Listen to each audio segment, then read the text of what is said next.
we bow to you.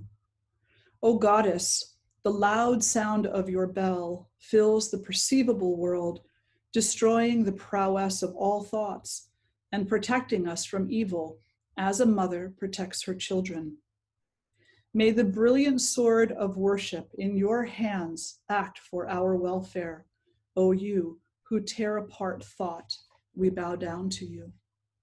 When you are pleased, you destroy all infirmities, and when you are displeased, you frustrate all desires.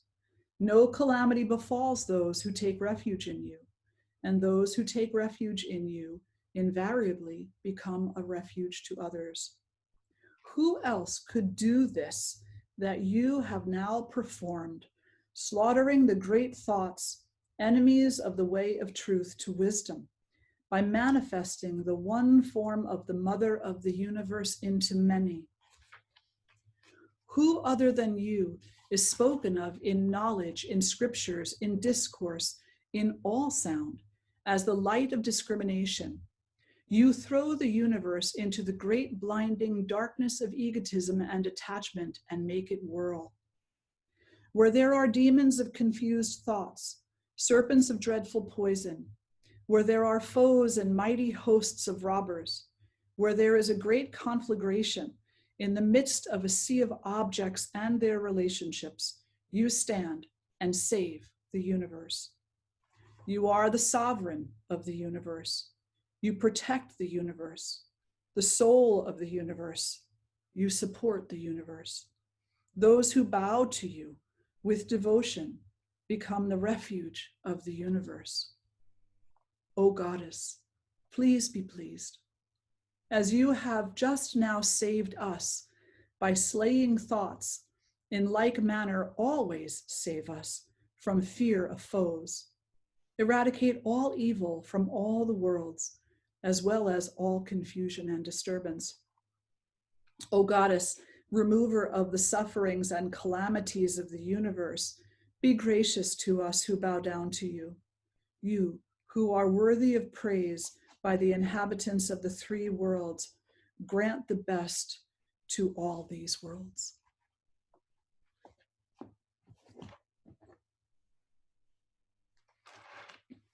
And if you have not already fluttered your eyes gently open, then please do so now.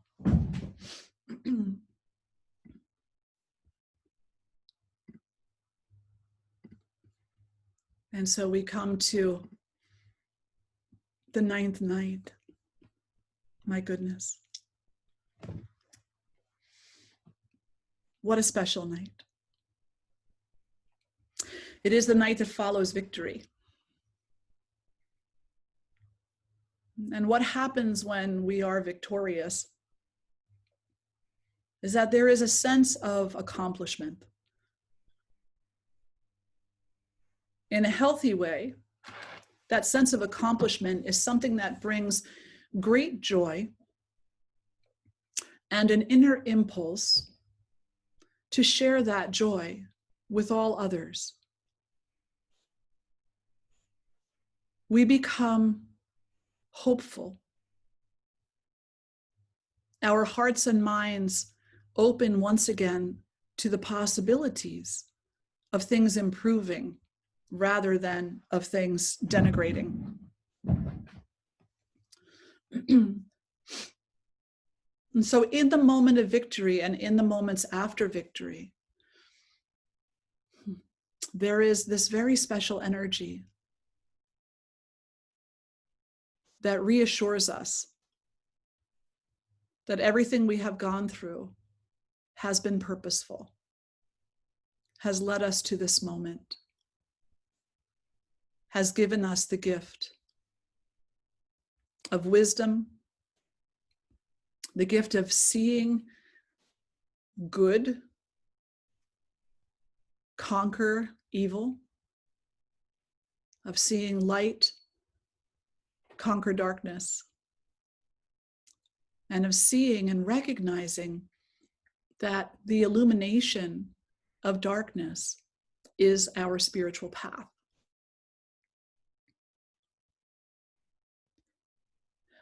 It's important to recognize that when we come to this moment where we are celebrating victory, that we are not celebrating the defeat of something or someone else. We're celebrating our Dharma. You see, in our human minds, we oftentimes say, well, I won and you lost. That makes me happy because I won and you lost. And the idea that someone else lost is a very egotistical triumph because there's no service there. There's no expansive, more complete celebration there. It becomes a very self-centered victory. But if we can see victory as an opportunity for all things to grow, to involve or evolve, for all beings everywhere to experience a reduction in suffering and an increase in happiness, if we can see victory as service, not only to ourselves, but to all others, then that victory is a more complete victory. I hope that makes sense. Because too often we pit ourselves against whatever it is that we see as the problem, usually each other. And yes, in this particular series of retellings, the goddess is battling demons, but whose demons are they? They're the inner demons. So when we're coming through this Navratri, this 9 nights of the goddess, we are retelling the story of the battle of our own demons. It's not me against you. It's me versus whatever keeps me from being compassionate, caring, and in service of you. It's me versus an unhealthy ego.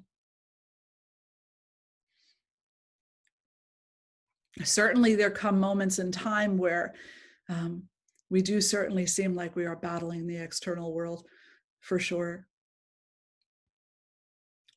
Maybe there are people in our lives who are generally harmful. Maybe there are organizations and corporations that are corrupt and harming the masses. Maybe our leaders aren't as coherent as they could be. And we take it upon our shoulders to defeat them. But actually, in those moments, more importantly, what we're asking of the goddess is to empower us to behave the way that we wish to see others behave. So what difference does it make? What kind of, corporate mentality, political mentality, community mentality I want if I am not willing to be in line and aligned with that mentality? I can go around all I want and say, I want the love, I want the love, I want the compassion, I want the compassion. But if what I'm spewing is hate, then my words are empty. So when we celebrate victory, what we're celebrating is our own alignment. And through that alignment, the service that we can then commit to for the good of all beings everywhere. I had a student one time who asked me, what does that mean to be in service of all beings everywhere? It's a big world. There's like almost 8 billion people, maybe more by now, plus all the other species on the world. How can you be in service of all other beings? I say, I know it's a big task, right? But here's how. You walk through the world in such a way that you harm none. Not out of anger, not out of jealousy, not out of rage, not out of vengeance, not out of a tilted ego. You walk through the world in such a way that you leave people alone. You don't request or require their conformity or their conversion. You don't see what's wrong with them and demand they fix it in order to make you more comfortable. Instead, you come into what we could call a higher level thinking, where we recognize that each and every person is on a path. And certainly there are behaviors that need to be modified. And there are behaviors that need to be reined in, and there need to be boundaries, healthy boundaries.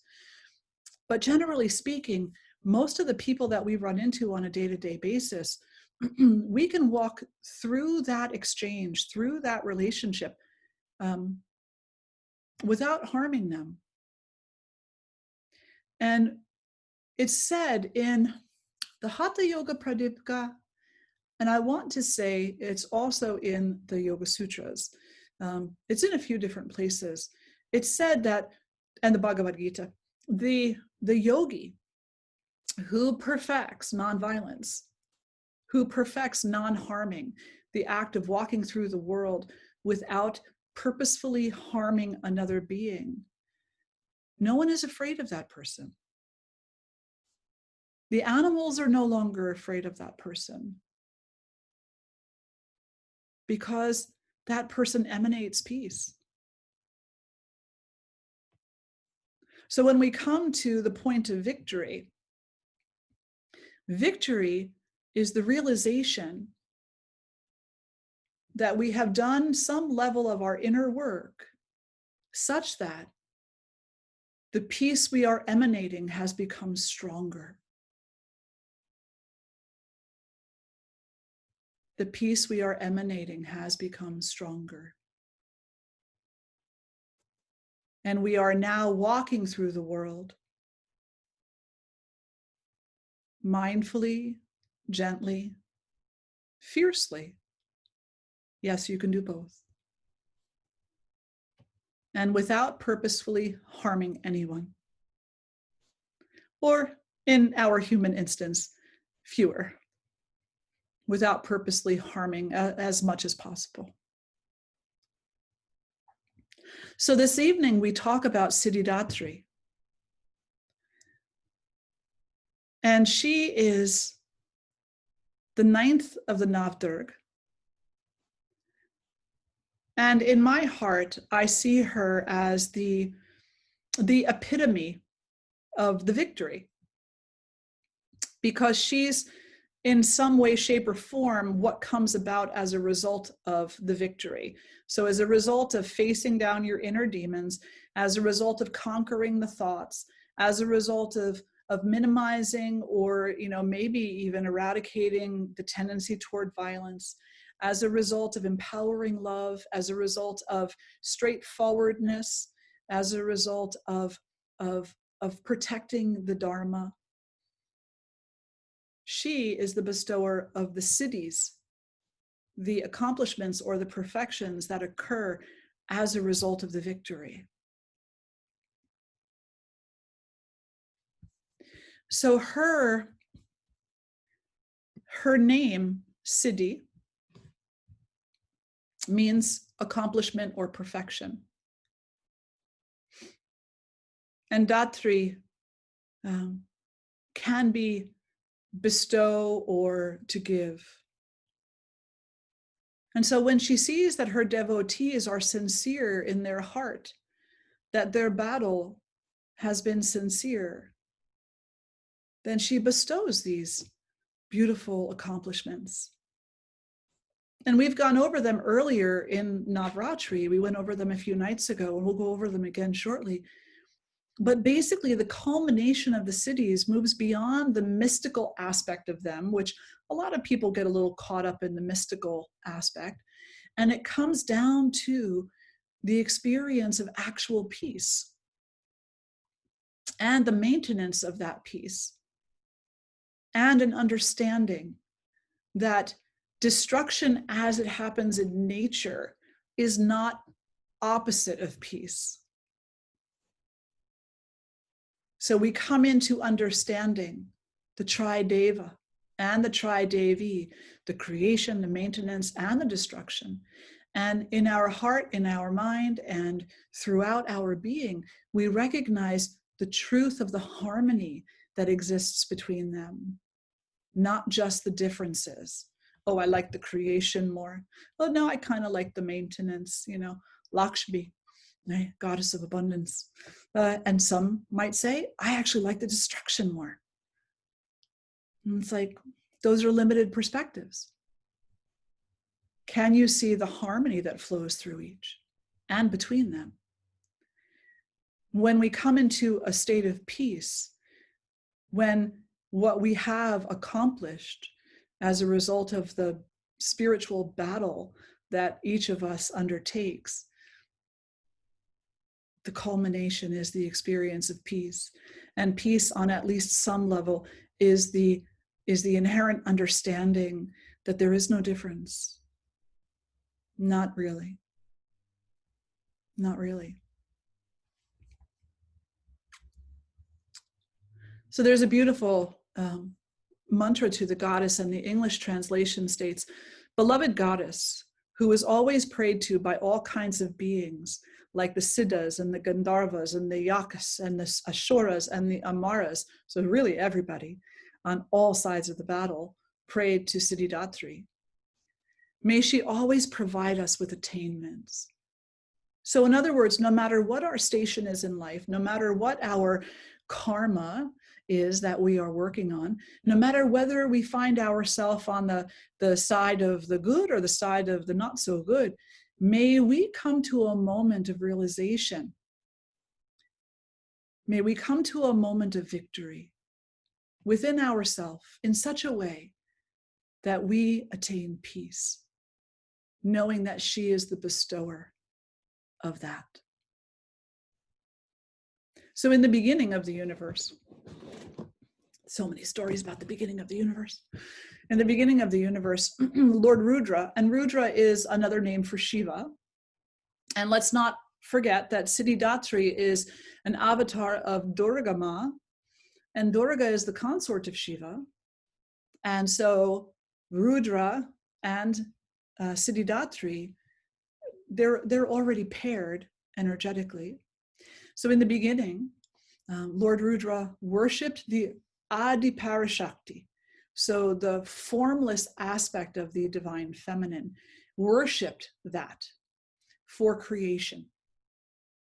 And it's thought that that the goddess Parashakti, we'll call her a goddess even though she has no form, she's the Adi Shakti, the essence of power, all power, that is.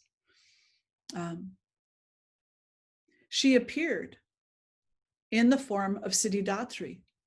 She came from the left side of Shiva's body. You're going to hear a little bit more about this later also during Sadhviji's recorded talk. But just this idea of the half masculine, half feminine, or this intertwining. So Siddhidatri emerges from the left side of Shiva, and she bestows upon him the Ashtasiddhi, the 8 siddhis, because of his tapas, because of his devotion to her. And you might have seen a picture, for those of you who are familiar, of what is called Ardha Narishwara. And this is typically Shiva and Parvati, Shiva and Siddhidatri. It's the half masculine, half feminine. And it's so beautiful because in their union, in their engagement, they truly are inseparable.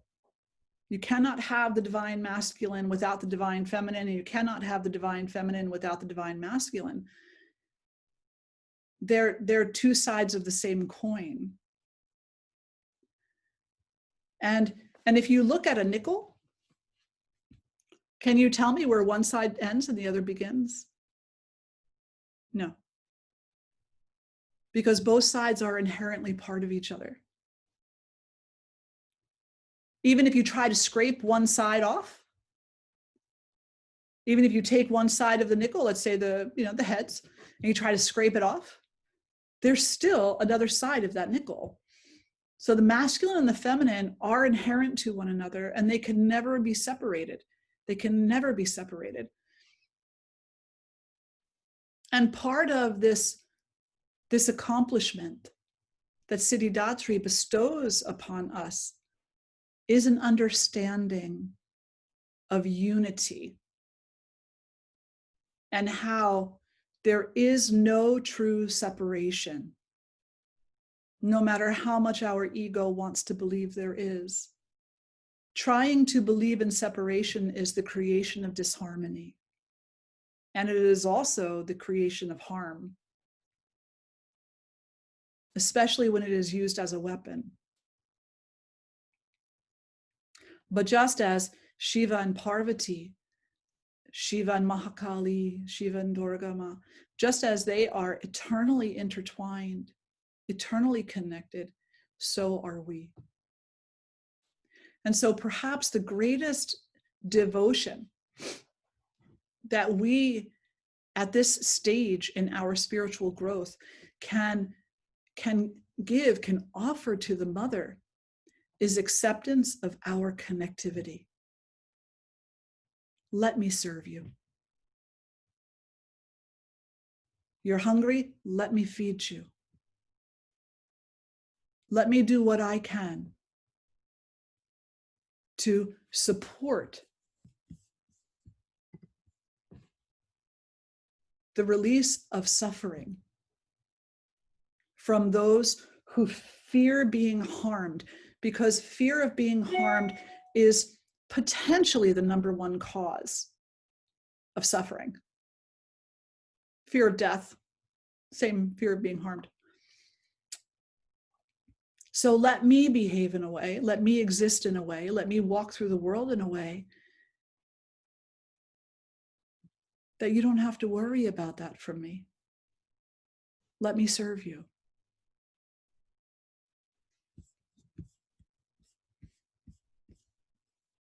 In the form of Siddhidatri, the mother comes to us as the giver of boons, achievements, success, prosperity. She is a form of Lakshmi also. And in some traditions, and some what we call orders or lineages in India, she is seen very much as an incarnation of Lakshmi. She fulfills our deepest wishes, our deepest wishes. And she knows our sincerity. So we can't fake it with her. We just can't. We can't pretend to be victorious. She knows what that looks like. So we can't say, yeah, I won, I did it. I've gotten rid of all my demons. Because she might look at you and say, have you really? What about this? And then she'll invoke Ganesh, and Ganesh will come about and put an obstacle in your path just to see what you do with it. And then she'll sit there and she'll say, well, you're on your way, but you're not quite there yet. The battle is ongoing. And if she feels that there's some level of sincerity in your dedication, then she will bestow boons upon you that will support you in that journey. But she will not give you anything that you are not prepared for. You have to earn it. And just as we've talked about previously, we have to show up and we have to do our own work.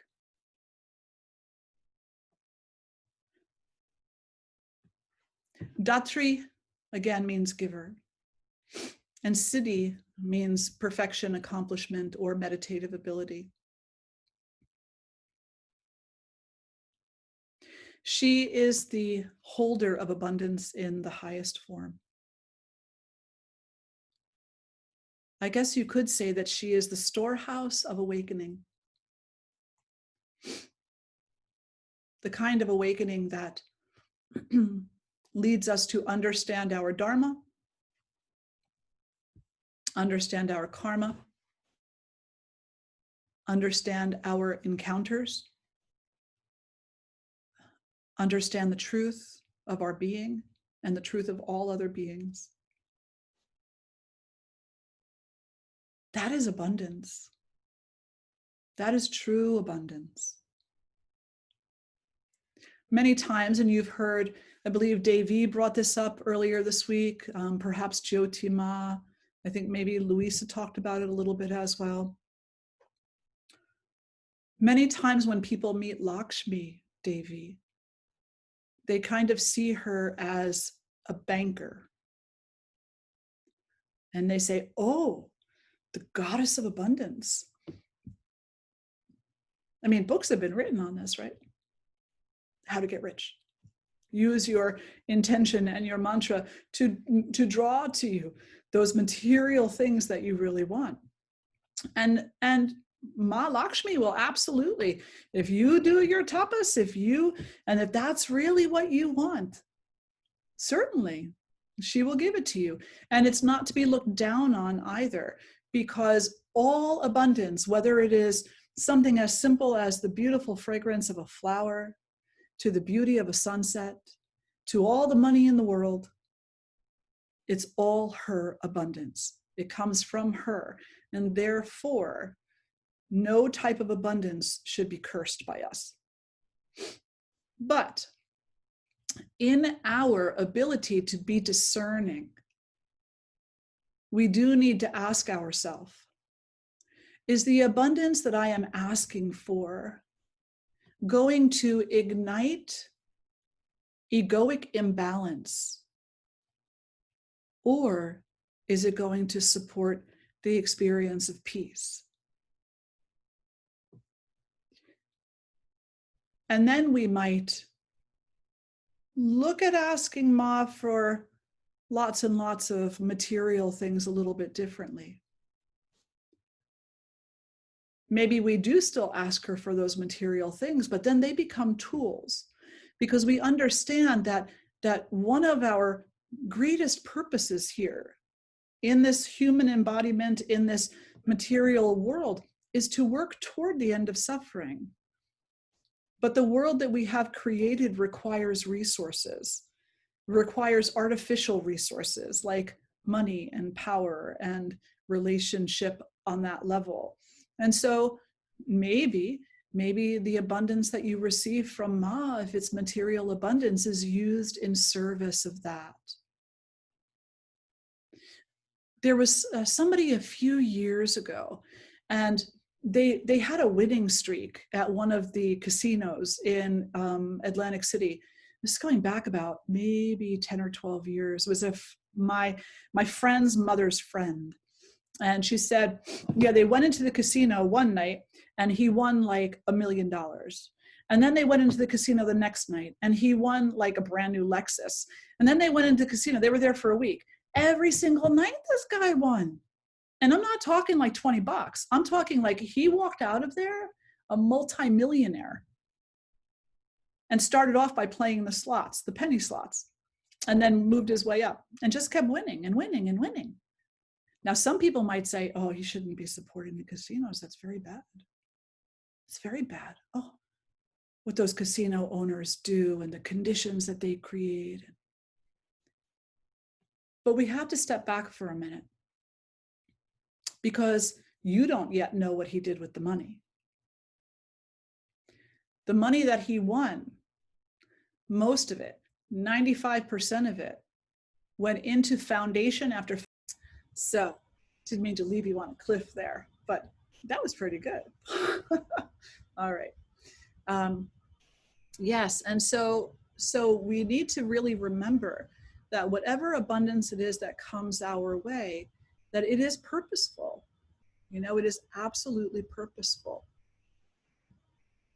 And just see if I can get back to my other, okay, there we go, very good.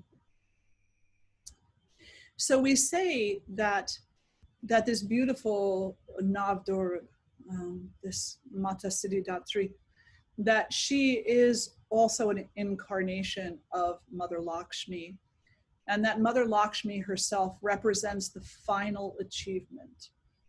And so we could say, what is that final achievement that Lakshmi represents? And the first thing that we need to understand is Lakshmi's name, and her name is derived from the word Lakshya, which means goal, And in this form, she reminds us to wisely choose our goals, as we were talking about a little bit earlier. Why are you choosing to do the things you're choosing? Why are you engaging in any battle, within or without? What is it that you're seeking to attain or accomplish? Is it in line with a greater harmony within yourself and within the world? Or is it in line more with an ego, an unhealthy ego that might be looking to have more power over self and others? Lakshmi is ready to bless us whenever we ask her for that blessing. And so it's important that we ask for things that are benefiting all, that are benevolent in nature, So what does it mean to say that she holds the final achievement or the absolute accomplishment?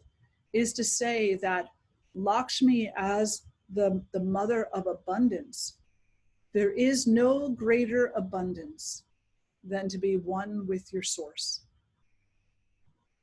It's called liberation. And liberation is the greatest abundance. Because in the state of liberation, they say, all truth is known, all suffering ends, and only divine love, 100% complete acceptance, no self, emptiness of the divine sort exist. So when you talk with a yogi or a Shakta or a Hindu or anybody from any of these related traditions, they will inevitably use words like moksha, Chaitanya, liberation. And what they're saying is that, yes, having a full bank account is nice, having a nice house is nice, having a great car, especially one that works, is nice. Having extra this, extra that is nice, having resources is nice. But in comparison, those things are nowhere near as spiritually important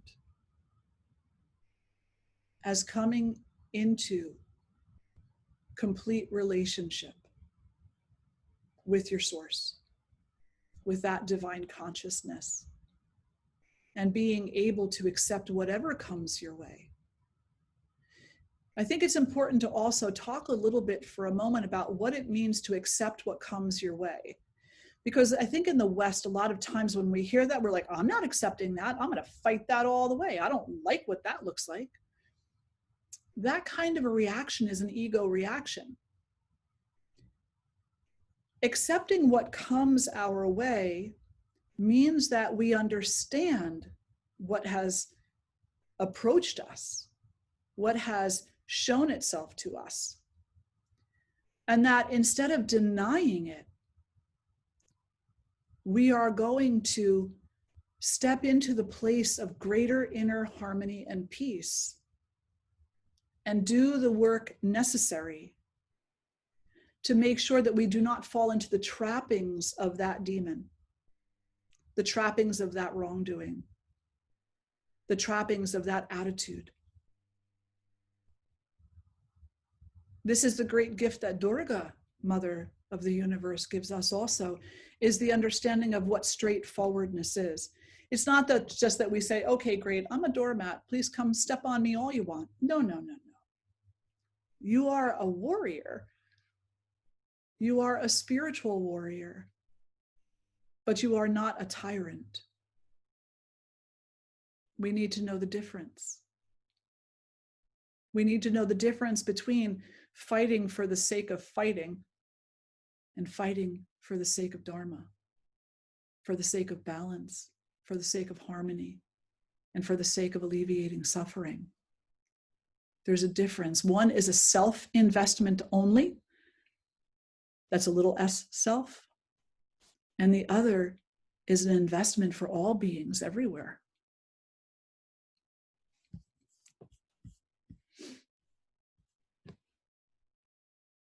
So I'll pause there for a moment and ask if there are any questions or reflections before I come into the last few moments. Most of my chat got wiped out. That's what happens when you get kicked off of a Zoom. So if there were any there before, then I haven't seen them. So Jyotima, maybe you can check for me. I can't hear you. That fun unmute button, always afraid to press.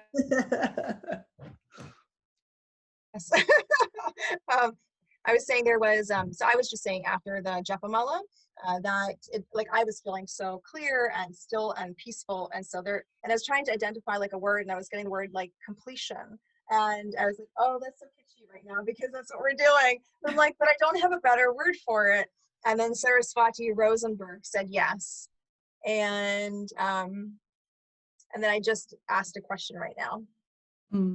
And what was the question? So when we've been looking at the iconography of Ma, I wanted to see, was it only Lakshmi, Sarasvati, and Siddhidatri that sits on a lotus? No, there are actually several others that do as well. Although, when we see the more warrior-oriented goddesses, we will see the lotus flowers in their hands or under a foot. And underfoot is not disrespectful. It means that that is what they stand upon. They stand upon the purity of the lotus flower and all the lotus flower represents. But many of the goddesses are seen in some orientation, sitting on the lotus flower or holding the lotus flower. Off the top of my head, I feel Tripura Sundari is sitting on a lotus flower, or she has her foot on one. Yeah, so it's not just those. I would have to go back and look to give you the exact names of which ones, but the lotus flower is synonymous with the mother. Actually, it's one of Lakshmi's names, Padma. Yeah. Devi, did you want to add to that? I was just saying Lalita Devi also. Lalita. Who sits on a lotus. Yeah, exactly. All right, wonderful. So then I will continue.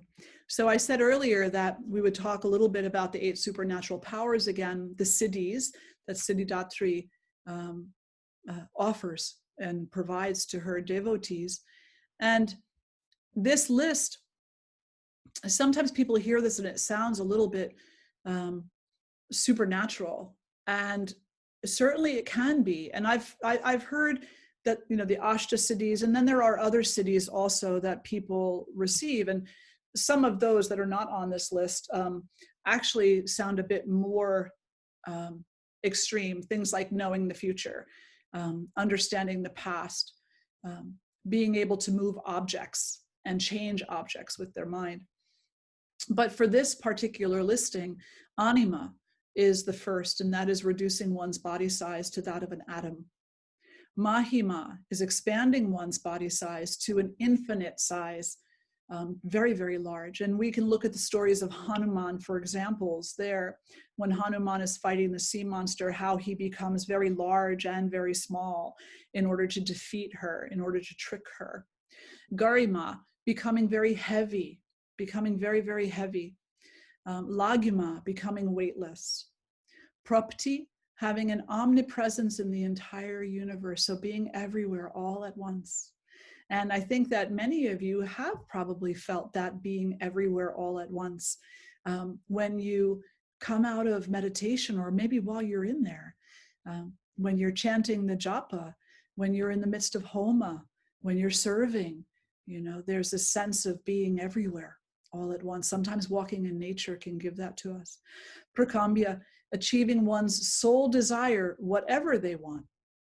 Now, this one is a little bit tricky because all achievements come from Lakshmi, because achievement is a form of abundance. And so whether the achievement that you want to acquire is, again, you know, a house or a car or a contract or a job, or the achievement is victory in war or power, or the achievement is harmony, inner harmony, outer harmony. Really, your thoughts are what are going to create that. Your thoughts and your faith is what will create that. Ishtva, which is possessing absolute lordship, and Vashitva, which is having the power to subjugate anyone in the universe. Anyone in the universe. And so basically what that can be is, can you subjugate your demons? Right? We don't want to subjugate other people, except that we do not want them to subjugate us. So if a person comes to you and they're coming to you with harsh words, they're coming to you with battle phrases, and they're coming to you with threats and with insults, you want to be able to put those words in their proper place so that you are not subjugated by them. And so that's one way that this can be, is that your ego is not easily injured by the words or actions of another. Oh boy, so much. Okay. So coming back to Siddhidatri, she is the goddess of accomplishment. And she signifies perfection, but not perfection like you got straight A's in school. I mean, I really enjoyed that when I was in school too. But this is a different kind of perfection. This is the perfection of completeness, the knowing of wholeness, the knowing of not lacking anything, the knowing of in this moment I have everything that I am supposed to have in order to do the work I am supposed to do. And again, Ardha Narishwar, she is part of Shiva, and Shiva is part of her. And there is no separating them. There is no separating them. So I'll ask again any questions or reflections on what we have discussed so far.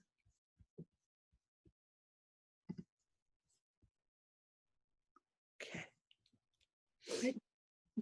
Just a quick, if you'll indulge me. Absolutely. These are all fine and good, but they're distractions to the path. That when you get them, if you get them, all they are goalposts to let you know you're getting close. There are so many souls who have gotten caught in, some of those cities, and they just can't find their way out. It's likened to a bee who gets trapped in a petal, in the flowers, in the flower petals. It's a silken trap that you can't get out of, and then next thing you know, you're back to your next life and you're doing this all over again. So yeah, they're fine and good and great and everything like that, but ultimately, my 2 cents, pray for devotion. You can never go wrong. Absolutely. And I always, whenever I'm reading the scriptures, whenever I'm teaching, I always like to remind people that there are levels to everything. There's levels to understanding everything. There's a very basic level, and kind of the very basic level is like a primal level. And that primal level is, oh, great, what do I get out of this? What do I get out of this in kind of a material, selfish way? What do I get out of this? I can tell the future. Maybe I can get fame out of that, or maybe I can get a couple bucks out of that, or maybe that'll work out in my favor somehow. And then there's kind of a middle ground, right? There's like another level, another step up in understanding. And the next step up in understanding is, well, we begin to ask, so, okay, if this is one of the cities, then what do I really need to know, right? If understanding the future, what do I really need to know? And do I really need to know that? And so we start discriminating. We start discriminating about the free flow of information, because we recognize that much of this is just drama, right? Much of it is just drama. It's like, it's a good story, but it's a story that, yes, Devi, we can absolutely get so easily caught up in. And then kind of the third rung of understanding is, of course, you know the future. What's the big deal? It's like, you know everything at that point. So there's no differentiation. The future is no different than the past. The past is no different than the future. Time is a man-made construct for the most part. And what matters is now, this moment that we're in now. And so it doesn't have an attachment to you. So these are kind of the three levels of understanding for all things, not just the siddhis, but for everything. Yoga is the same way, is it not? First, you go into a yoga class and you're like, oh my gosh, what am I going to get out of this? This is great. I'm going to get relaxation. I'm going to get someone who talks really nice at the beginning of the class and makes me feel really good. Maybe I'm going to fit into that bikini this summer, but that's really kind of the primal level of understanding. Then you take a few classes and you start deepening your understanding. And that second level is, should I really be practicing that particular posture? What's the appropriate alignment for this posture? Is this safe for me to breathe this way when I'm 6 months pregnant? You start discerning the appropriateness of the practice and your skill. And then the third level is, if I master one posture, I've mastered them all. Now I need to understand what the word mastery means. And mastery is to be in a state of sameness with all that is, so that you apply the appropriate strength, courage, bravery, compassion, straightforwardness, and acceptance in order to be able to stay in stillness. So yes, absolutely, absolutely. Jyotima, would you like to add anything to that? You're muted. I was saying, no, that's actually quite beautiful. I think that yes, I don't have anything to attribute, and Devi, that was perfect. And Devi, would you like to build on that? Excuse me, would you like to build on that more? No, because that completed the thought. So I think we're good, at least from my little square.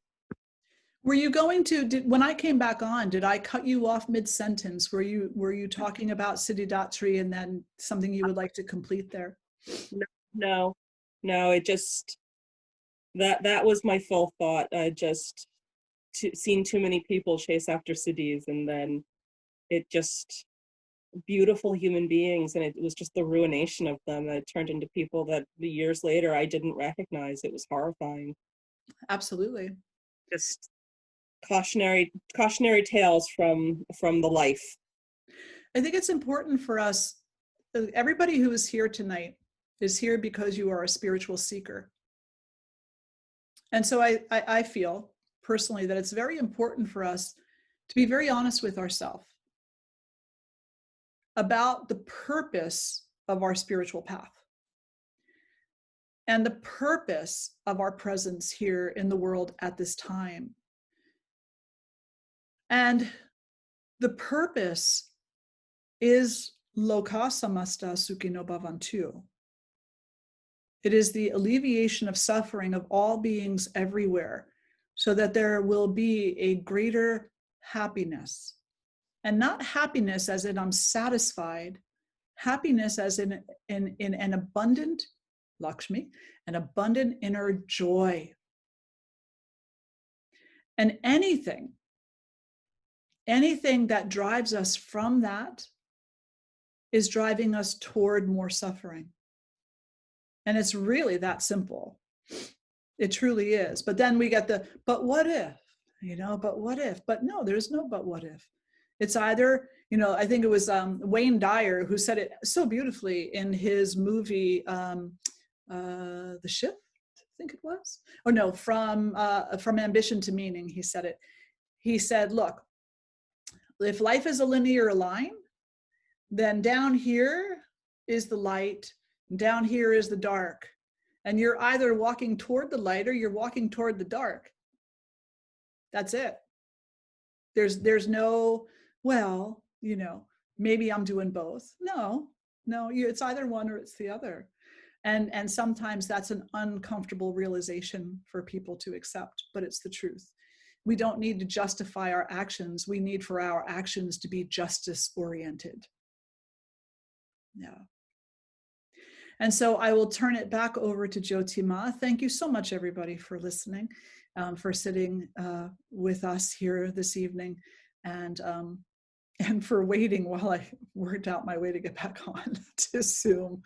Oh, wonderful. Jyotima. I'll get the video ready also. Thank you. Yes, and I want to apologize in advance. My Wi-Fi seems to be kind of going in and out, but it's a Saturday night during coronavirus. I'm guessing a lot of people are streaming in the neighborhood. So let me go ahead and share my screen.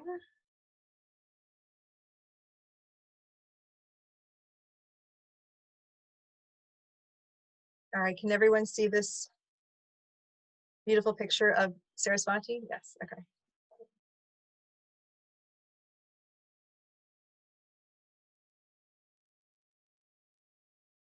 So you probably have a little gallery on your right-hand side, and you probably only see remembering arts. And so it's remembering God through the arts. And so we're going to begin with some opening mantras. So go ahead and sit up nice and tall and take a moment to close your eyes. And be aware of the breath. Become aware of the inhale and the exhale.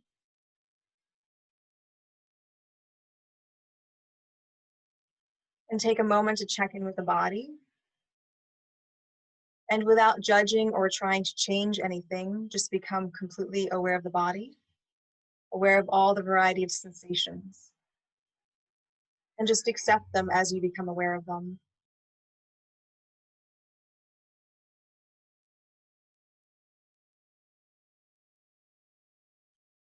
And bring your attention now to your mind, to your thoughts and emotions.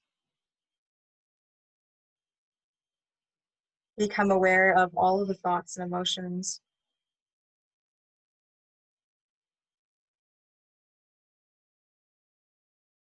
Again, don't try to change anything, just become aware of them. Aware of the pace, the speed, the timeline. Go back to the breath and become aware of the breath fully. How the breath is being breathed, how long it is, the temperature of the breath.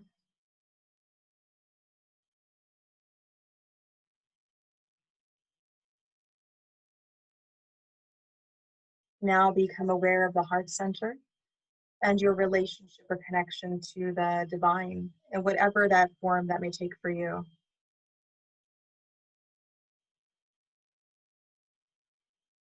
And then bring your attention back to the breath. Bring your hands to heart center. And you can either keep your eyes closed while we chant, or if you want to follow along, you can open your eyes.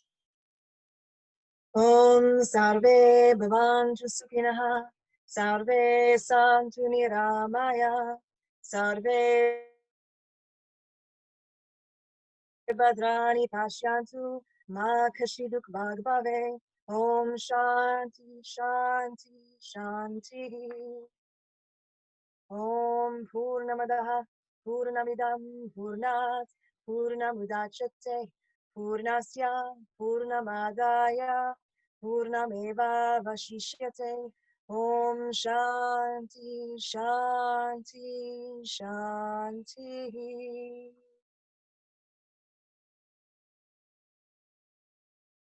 So, Mahasaraswati, we were talking about her this week,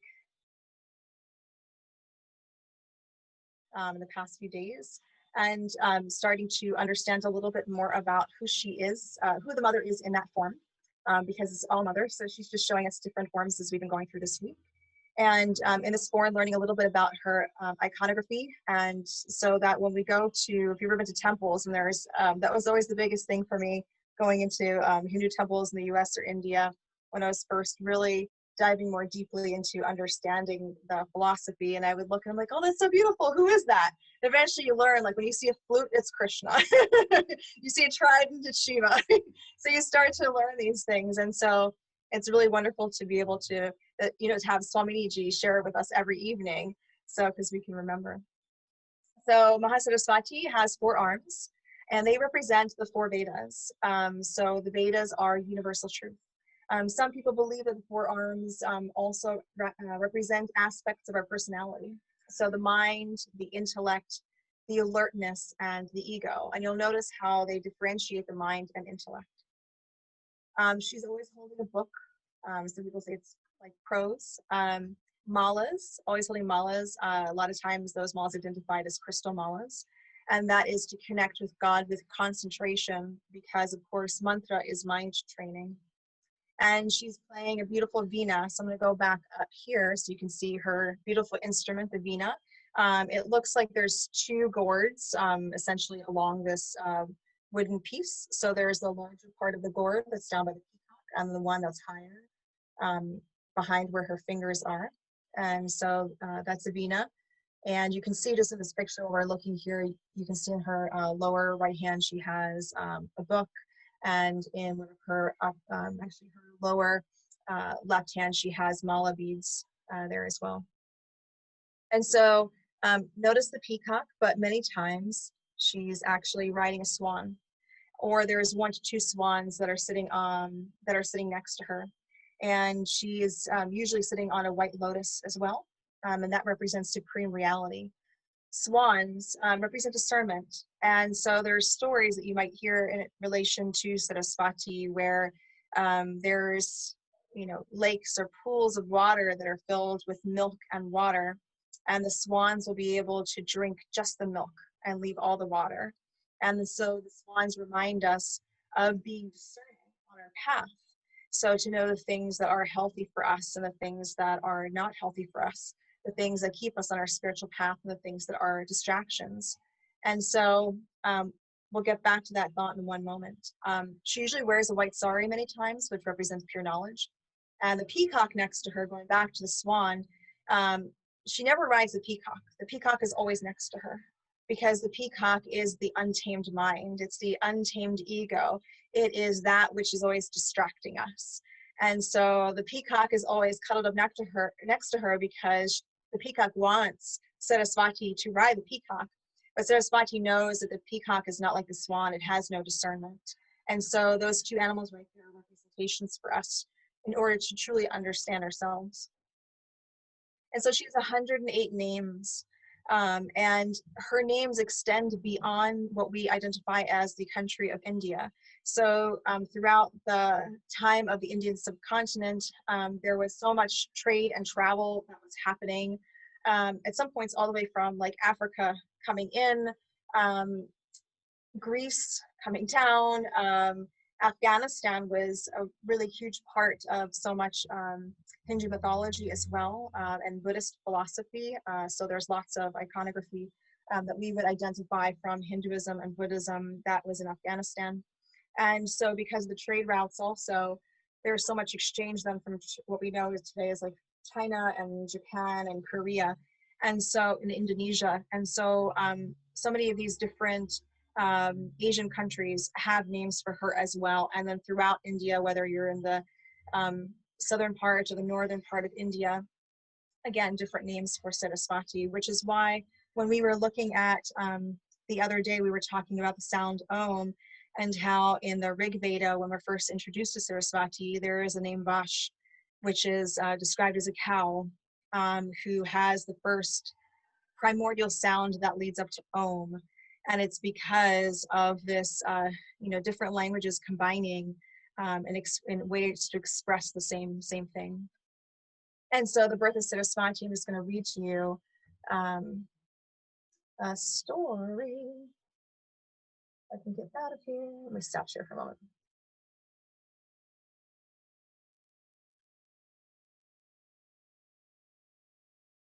So in the beginning, there was chaos. Everything existed in a formless, fluid state.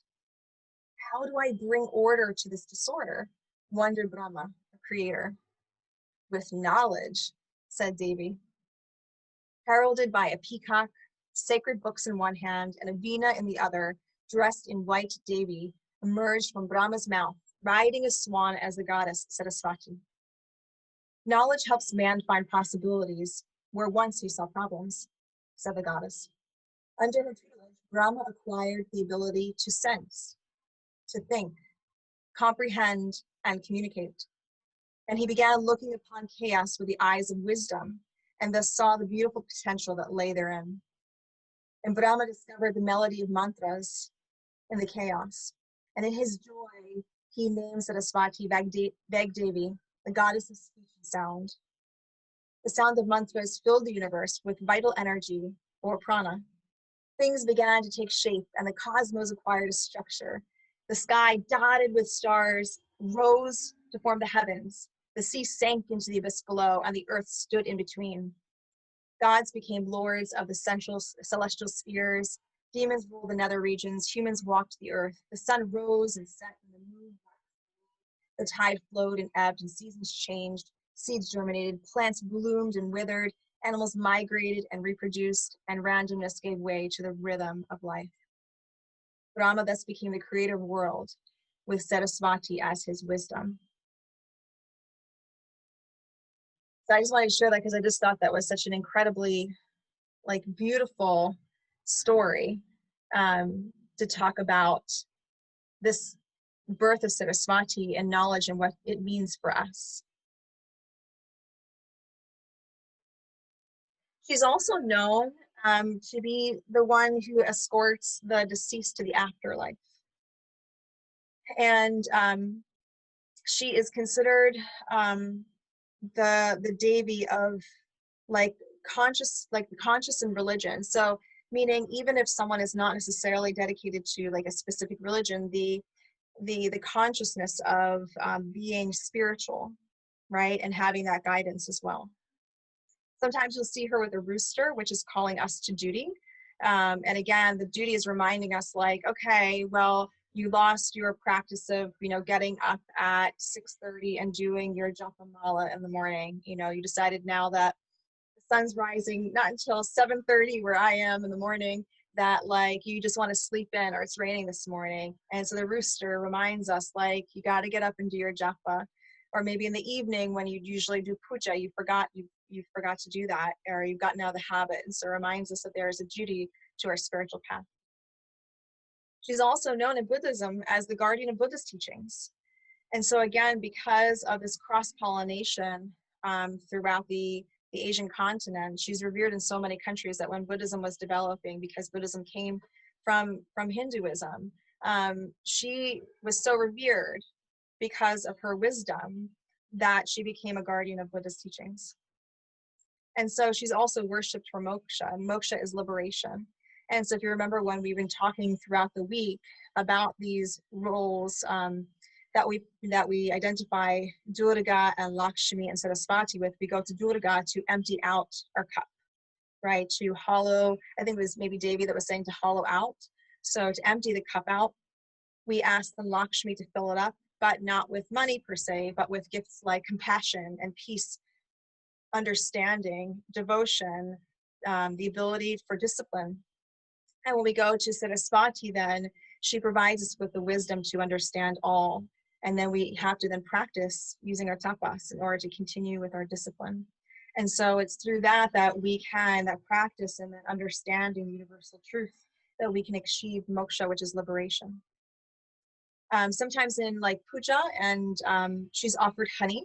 Honey represents perfect knowledge. And there's different pujas for her in different parts of India. So on the 9th night of Navratri, some people will even put books in front of her her deity in order to have that representation of Sarasvati.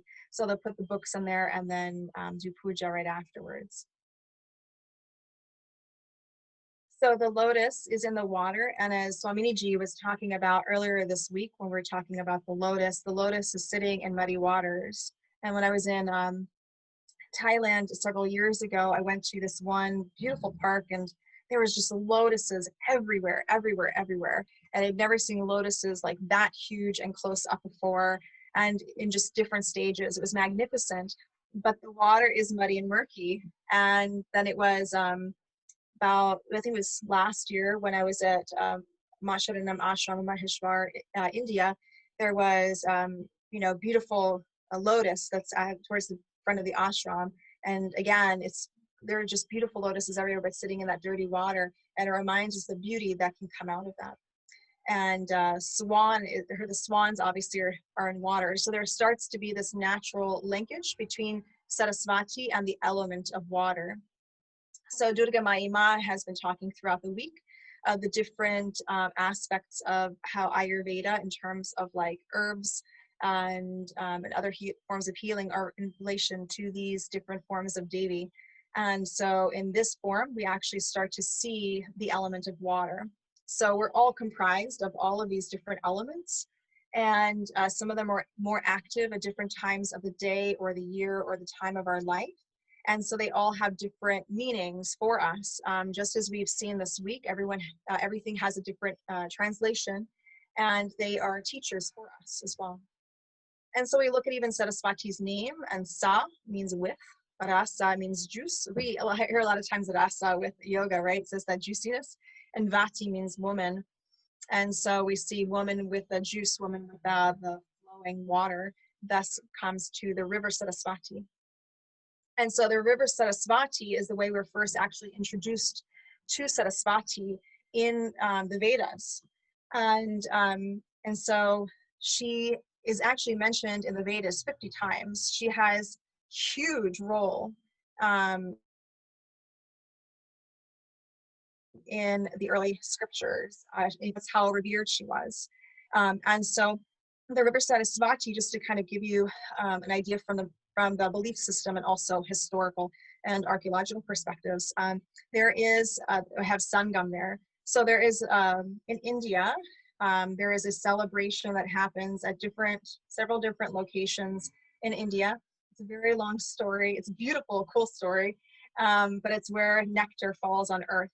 And these locations have this, I don't want to call it a celebration, but it's where people go to dip themselves into the waters in these areas in order to achieve moksha, liberation.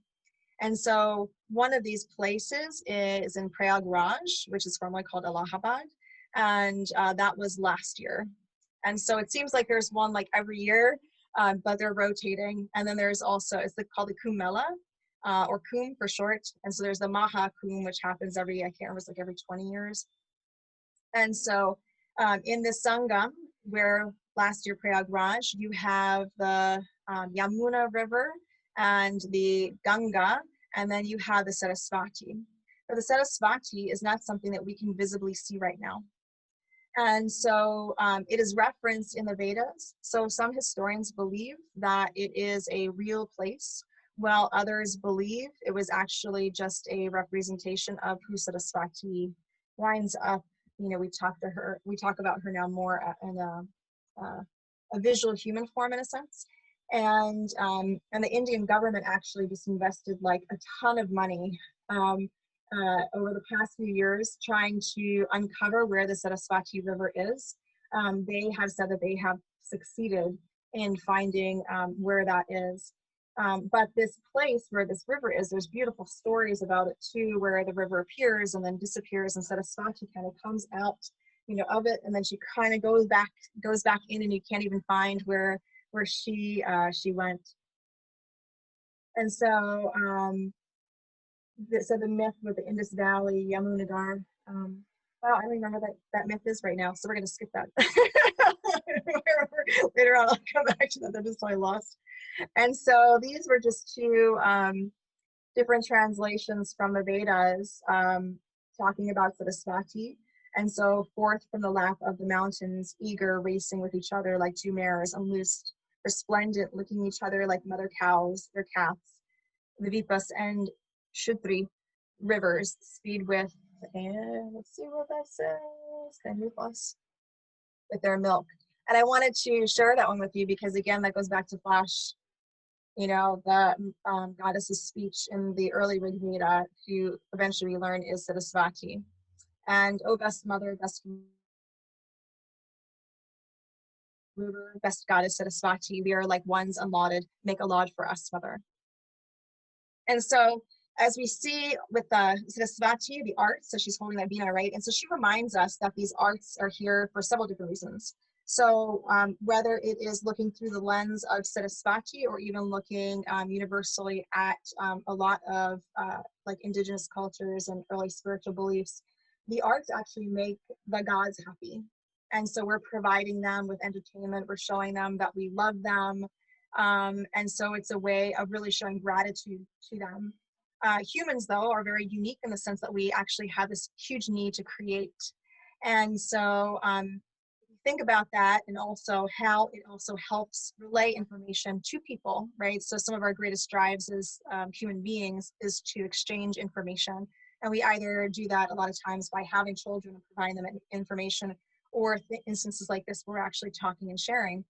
That's why humans are great storytellers. We're always sharing information so that we can continue to evolve.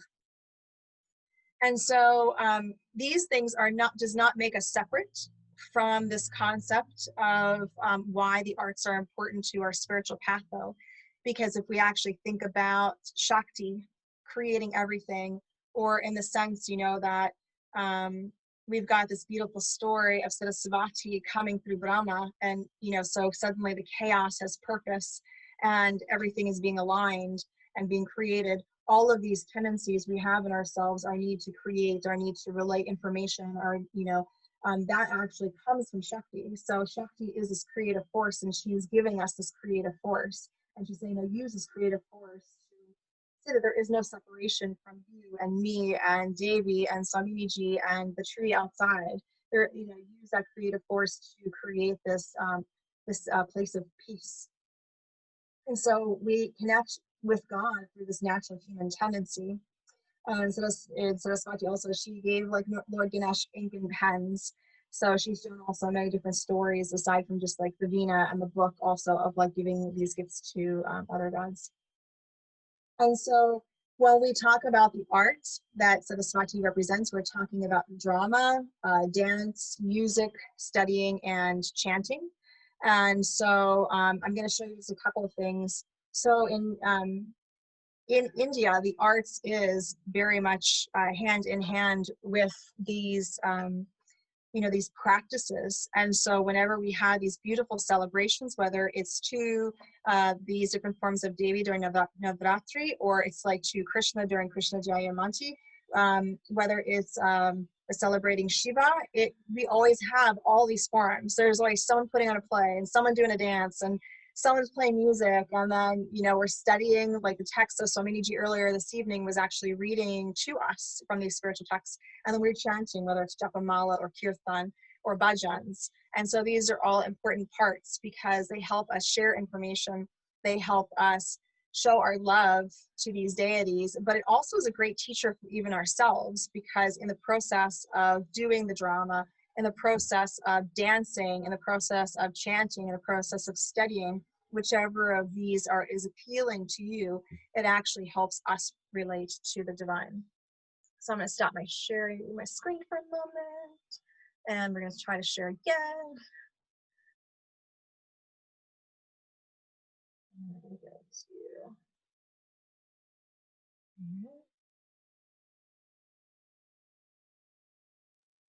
all right. This can.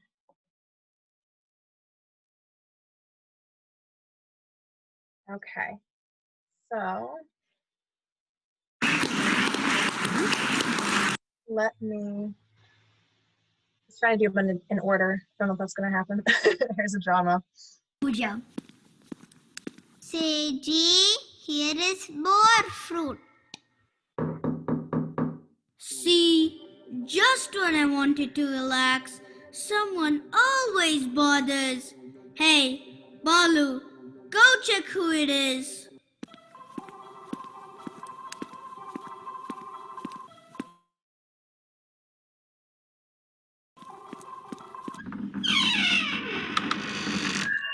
Oh, Seji, There are two sannyasis here.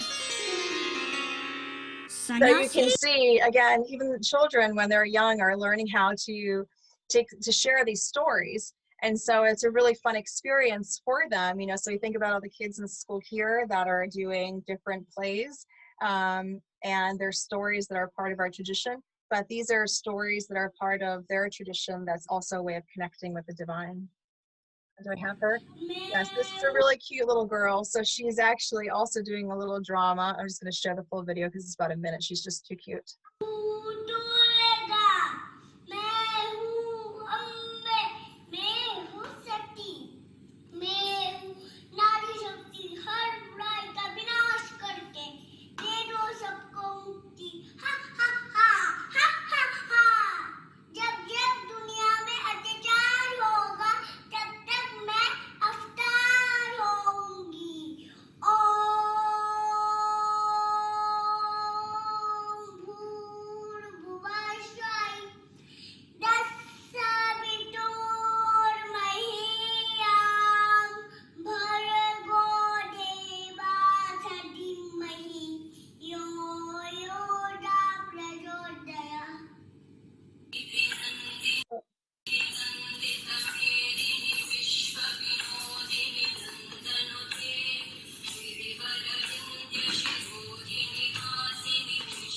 So she's actually doing everything. She's doing the chanting and the dancing and the drama.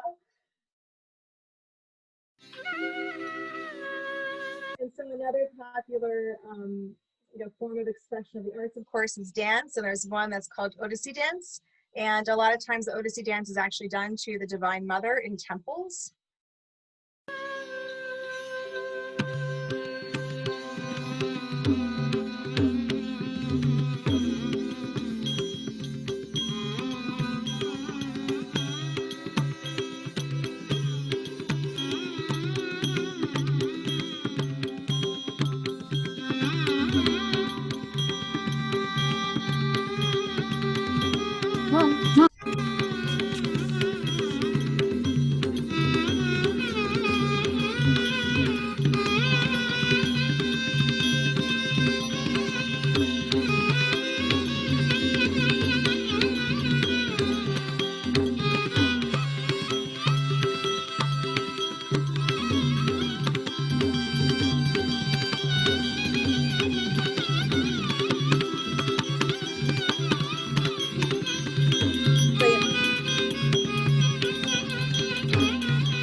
You might have to do the galleries to the right, to the left.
This is so incredibly, like, Odyssey Dance is one of those things to me that is just absolutely breathtaking to watch. Indian dance in general is very complex, so it involves a lot of big and subtle movements, including with the eyes as well. And so there's things that you're not even aware of that when you watch someone do it for the first time, you're very focused on maybe their body, in this case, their jewelry, or the sound that their jewelry is making, their costume. But there's so many small, subtle movements that actually have great meaning. And so it's actually a huge, incredible art to be able to take part in. And so in terms of music, so there's a lot of different forms of music in India that is used also to share with the divine.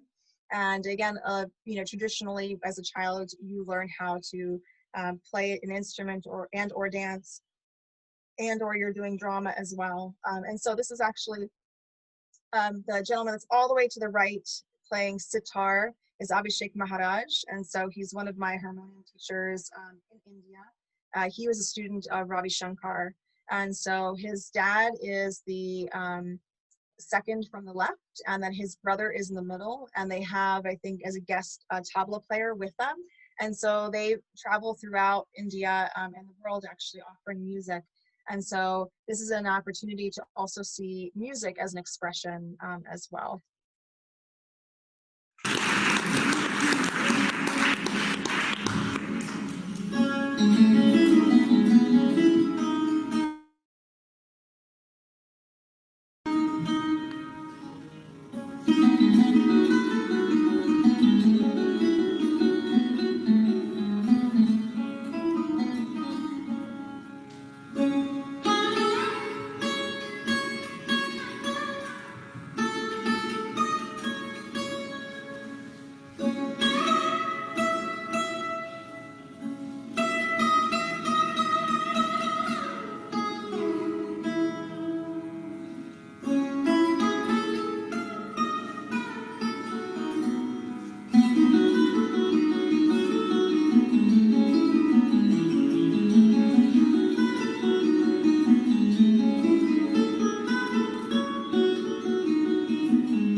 So I was trying to also get some videos for you to share from India in terms of like different RTs where like Sagaji is, but it was taking too long on my phone to bring that up. But on the left side of the Maharaj trio, the gentleman that's playing the tabla you'll also see a lot of times used in not only like traditional Hindustani music, but you might see them in kirtan as well. So that can be a lot. And then you are familiar with the harmonium this week because you've seen Mirabai Moon and Nina Rao. And I'm not sure, I think Tomomi was also playing harmonium. I wasn't here for that one, yeah. And so that's, and a harmonium is not an instrument that's, you know, necessarily evolved in India over thousands of years. You know, that was a more modern instrument that was incorporated into the pantheon of instruments there. And so then in terms of chanting then, of course, we've done a lot of that this week. And one of the mantras to Sarasvati is very simple, Om Aim Sarasvatiye Namaha.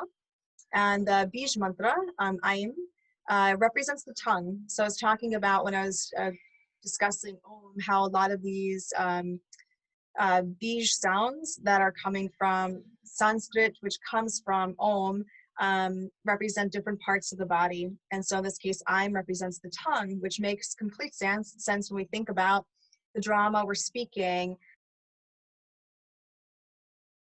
and the music we're singing and the chanting or the kirtan we're singing and studying we'll actually do out loud. We think about it silently, but really the Vedas were orally transmitted, right, before they were ever written down. And so I think Shruti, if I'm not mistaken, is heard. And so part of the way that I believe, and Swamiji could correct me right now, but I think for some people, some of the young boys, the Brahmin priests, when they learn them, they're still spoken to learn as opposed to being read. Is that correct, Swamiji? Yeah. So that's a way to start to incorporate it into their own being. And so there is a, I don't know what to call it, like a mudra in motion that you can do with this beautiful mantra. So Om Aim Sarasvatiye Namaha. And so you can start with your hands at heart center. So we can do this together if you want to join. And so I learned this from one of my yoga teacher friends, Rachel Morgan, years ago. And so hands at heart center. And so you would chant Om Aim. And then when you get to the top, you're going to open your hands up and then start bringing your hands down. Sarasvatiye Namaha. So hands are going up, and then when they get to the top of your head, opening, and then Sarasvatiye, and then Namaha. So Om Aim Sarasvatiye Namaha. Om Sarasvatiye Namaha. Om Sarasvatiye Namaha. Om Sarasvatiye Namaha. Om Sarasvatiye Namaha.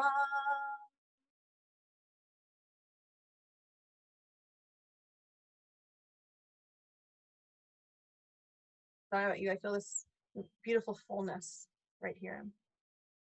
And so I love this, I don't know, mudra in motion, because, you know, we think about in the West, our hands here, we're praying. So as I think so many of you was talking about earlier, we are always usually asking for something. So, and that's like at the beginning of our spiritual path. Before we even get to spiritual path, we're asking, dear God, can I have that car, please? Dear God, can I have the lotto? Dear God, can I be in this relationship? Dear God, can I get out of this relationship? Dear God, can you make blah, blah, blah behave themselves? Dear God, can I get that job? So it's a lot of stuff we ask for. And then when we start to put our spiritual practice into practice, then we're asking for Durga to empty out our cup. Dear God, dear Ma, please remove from me all these habits that are negatively impacting my ability to see you. Dear Ma, please remove all of these tendencies that are making me think that I am separate and separated from you. Dear Ma, please remove from me all these tendencies and all these habits that keep on getting in the way of my Dharma. And so we send off the prayer to the heavens, and then we open up our hands for Lakshmi and Sarasvati, or excuse me, for Lakshmi to fill with compassion and peace and understanding, to fill with tapas, to fill with acceptance and gratitude. And then we bring it all into our heart, because now Sarasvati has provided us with that knowing and that understanding that all the things we asked for before we even got to Durga, those are things that are not important in the scheme of life. Those are things we need to live, but how much do we need to live? Because really at the end of the day, all of us, the one thing we can all say we share is that we share an eagerness for knowing who we are, why we're here. And we share an emptiness and loneliness that we cannot express why. And so we walk through this world and we're wanting to know who we are and why we're here. And yet we feel lonely. And so we try to fill it with lots of stuff, right? And that's how I think a lot of times, like we're talking about Lakshmi, we get distracted. We're like, oh, the new car is gonna make me happy and not feel lonely. Give me some purpose. The new job will, the relationship will, and it tells me who I am right now. But after we've had something for a while, whether it's 5 seconds or 2 years or 20 years, we wind up feeling either moments or long periods of emptiness and separation because we actually weren't investing in the spiritual process. And so this becomes the step in the path of asking for really something to fill that void, to provide a true understanding of who we are and the ultimate reality of why we're here. Now I'm ready for it, Durga. I'm offering it up. I'm not going to tell you how to do it. I'm going to let go, Svaha. And now Lakshmi, I accept all of your gifts. And I'm not going to judge which ones I find to be beneficial or not, to be timely or not, because I don't know, but I'm going to say thank you for all of this, everything.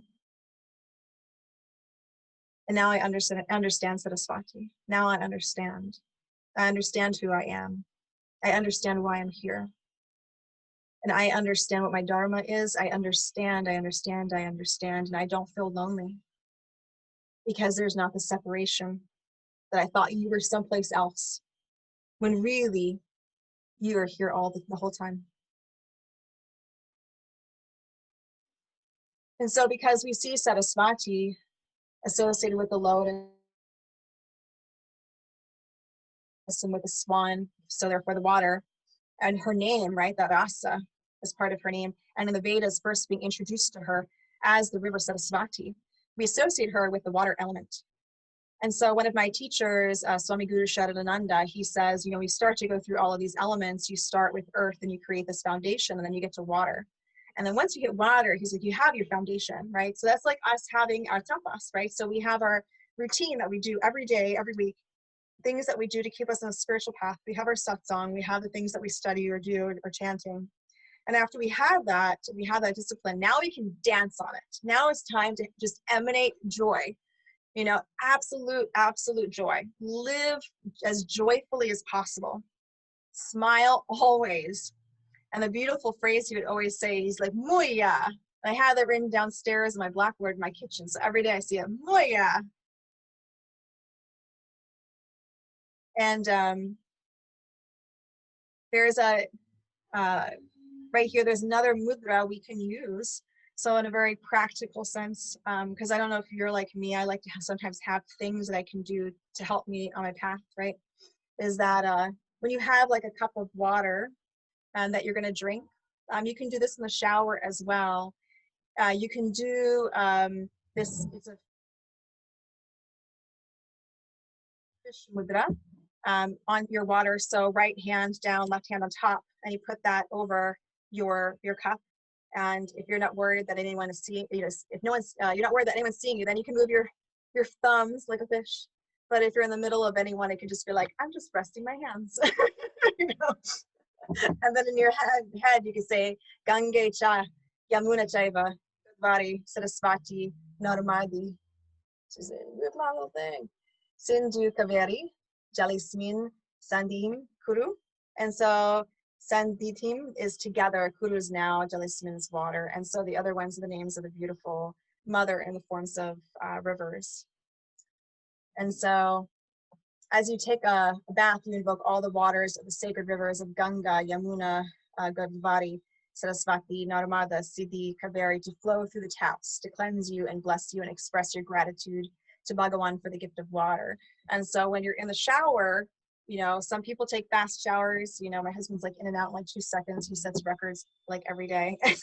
Some people like me, I could be in there for like 20 minutes, with the water so hot, enjoying. So, but no matter what, where you are in that spectrum, you can just feel the water coming down on you and looking at it as a daily purification. As Sarasvati just washing over you and honoring her. Even if you don't know this mantra and you can't remember, it's just taking a moment just to connect with Ma in that way, and just being like, thank you very much for washing away all of these tendencies that I have, and then move on with your evening or your day. Other things you can do is have like water in like a copper pot in your kitchen as well. So like your copper has some therapeutic properties, and so keeping your water there. So rather than, a lot of times we're like doing stuff and we're like drinking water. I've been, doing it a lot this week. I've been under the weather, so I'm like constantly fluids, but we're drinking water unconsciously, where water itself actually is its own energy. It's its own life, actually. We don't think about that, in our culture in the West. We look at humans are alive, animals are alive, but we don't look at them as like intelligent beings. And even I remember up until a few years ago, the conversation was, can they even feel anything? Do they have emotions? Do they have feelings? Do they feel pain? We don't necessarily look at trees as alive, but we do, but we have no qualms with like cutting one down. We don't look at rocks as alive. We don't look at the dirt as alive. We don't look at the water as alive, when really everything on this planet is living, breathing organism in its own way. And so Sarasvati is giving us this knowledge to recognize that life, i.e. Ma, is alive everywhere, in everything.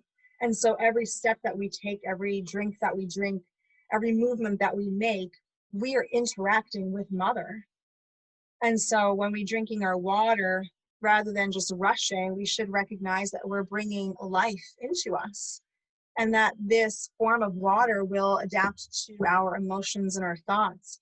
And so we can take some time to thank the water for its energy, thank Ma for it, and infuse it, like a lot of times in Reiki, they talk about also like, using Reiki on food and beverages to like infuse it with energy, because you're bringing that into your body. Another tradition is actually before you are beginning any endeavor, or you're starting any practice. So if you are, if you do have a personal practice of chanting at home, before you chant at home, you pray to Ma Sarasvati. Before you start a class or teach a class, you pray to Ma Sarasvati for her guidance and wisdom in your endeavor. Another so a pranayama practice that's related to the water element is shitali. So that's like cooling breath of the tongue out, rolling the tongue, breathing in, and then exhaling out through the nose. We're moving into the winter time in the US. So this is not the ideal pranayama practice to do right now. Like in the summertime, it's a fantastic practice for cooling down the body. So for those of you that are like out in Australia right now, where you're moving into your summer, that can be a wonderful practice. But if you ever feel also just things like really like you feel hot-headed, right?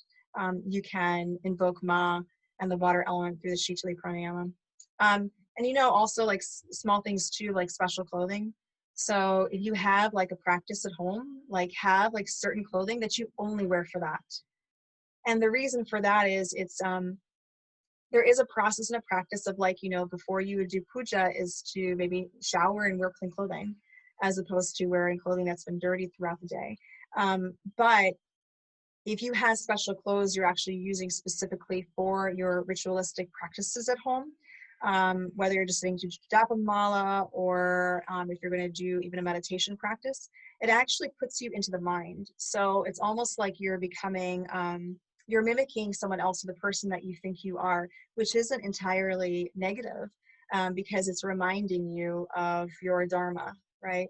So if you know that your dharma is is someone who's a, well, I don't want to say, where all of our dharma is at the end of it, we're spiritual beings, right? So we can go ahead and use the clothing though to remind us, you know, especially sometimes like, just bring up Reiki again. I know that like in the Reiki world, some people will be like, oh, I can't give you Reiki today, or I can't make any appointments, like I'm in a totally negative headspace, you know, I'm just going to put that on you.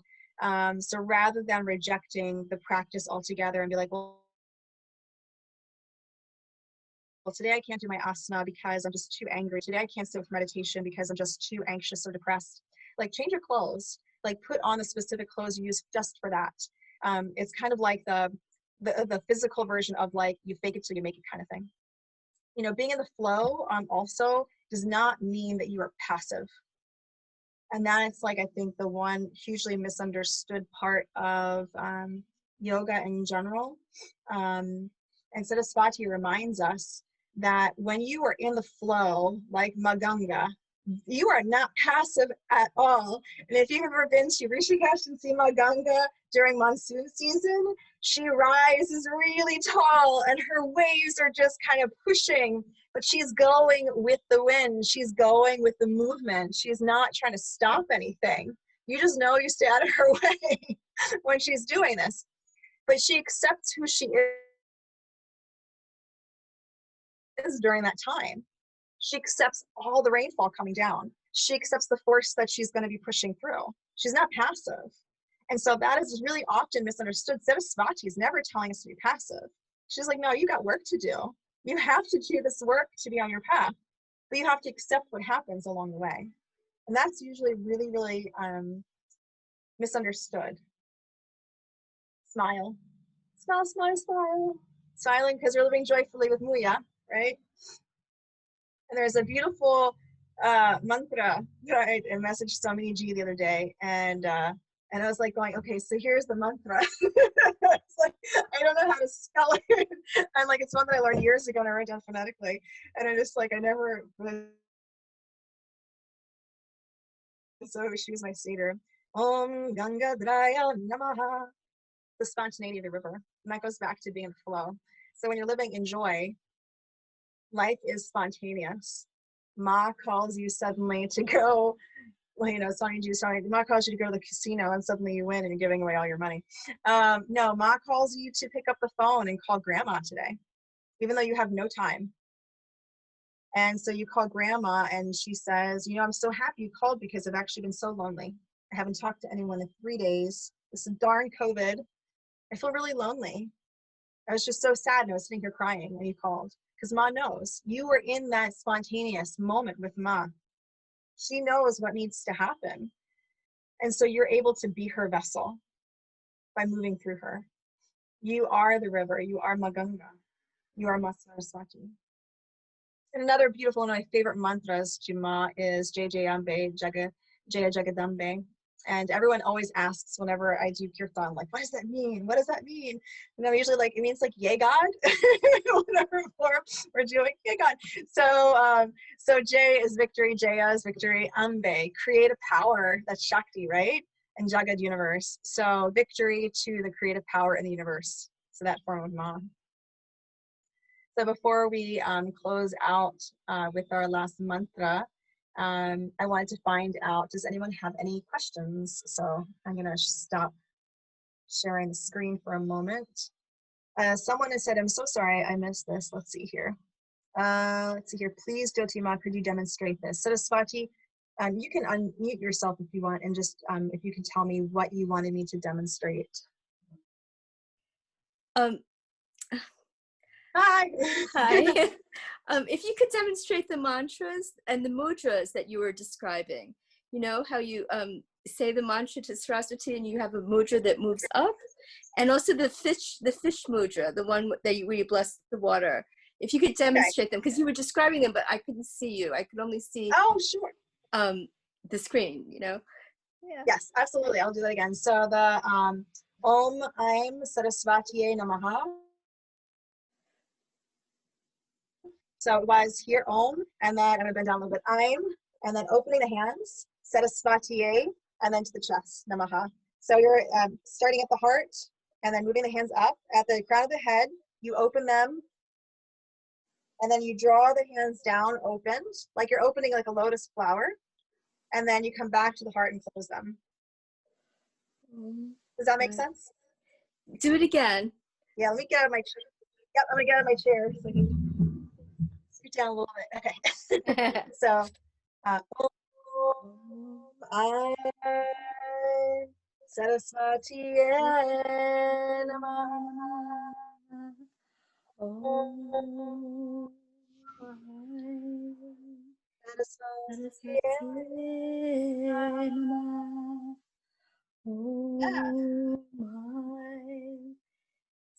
Wait. Om Sarasvati Namaha. Om Sarasvati Namaha. Is that it? That's it. Beautiful. Thank you. The mudra for the water is right hand down, left hand on top. And you can hold your hands just like that. So, yep, like that. Perfect. And then if you move you can move your thumbs. Yeah. Or you just, I always tell people, like, if you're around people, like at work or your family, and they're going to think I'm a total weirdo, you can just do like this, right? And then if no one's looking, you're like, but it's always, so I think it's fun to know like certain ways to, like the full way to do something, but to understand that even if we don't say the mantra perfectly, or we don't say the mantra at all because we don't remember, we don't do the full thing, the intention, like, Ma hears us, right? So. Thank you. Oh, thank you for asking those questions. These are great. Thank you. And Devin says, does Sarasvati also govern visual arts like painting, drawing, and sculpting? So, I specifically never learned that. I'm going to defer to Swamiji. I would suspect so, but bless her. She's nodding yes. Okay. Yes, Saraswati is all aspects of creativity, just as Lakshmi is all aspects of abundance, just as Durgama, all aspects of transformation, no matter how seemingly small or how seemingly large, no matter how seemingly spiritual or seemingly worldly. It's all Saraswati if it's creativity. Thank you so much. Does anyone have any other questions? I actually have a question. Yes, Devi. You were talking about beach mantras on the body. Where do I find that out? Because I don't know much about that, but I would love to dive in. Yeah, sure. I will give you, there's a PDF I have. If not, I'll take a picture. I have them hanging up next to my altar. So if I don't have the PDF, I will send you a picture of it, and then I can send you the YouTube link of Swami Guru Sharanananda doing, it's called a Swakriya Yoga Matrika practice. And so it's using these mantras throughout the different parts of the body.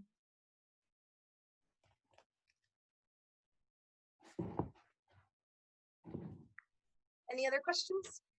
No. Davey, I was so scared of your questions because you're so smart. But we'll exchange. I've got a homa for Agnihotra I've had now for about 8 years. I'm too afraid to use it in the house. So when I have a homa outside, I did build which I've used. So I'll share you the Matrika, you share homa. Absolutely. And Devi, also the Durga Puja Advanced Book by Swami Satyananda Saraswati, it's in here as well. Does he do the nyasas? Is that what it's, I don't know if he titled it. I'm pretty sure, I'm trying to find it now. I know I just saw it this afternoon, but it is in here. Yeah, it's in here. So I'll message you later and I'll tell you where it is. Excellent. It's the Durga Puja? What was that? What was the book? The book? I'm sorry, you sound a little muffled. The Durga Puja Advanced. Durga Puja Advanced. And it's by Swami Satyananda Saraswati. And you can also get that as an app, either on Google Play or iTunes Store. So if you don't want to have this giant book, They have an app that you can just download to your phone or your iPad. It's so very true. I love the book, so I'm like, I can't read stuff on iPads. It is a big book.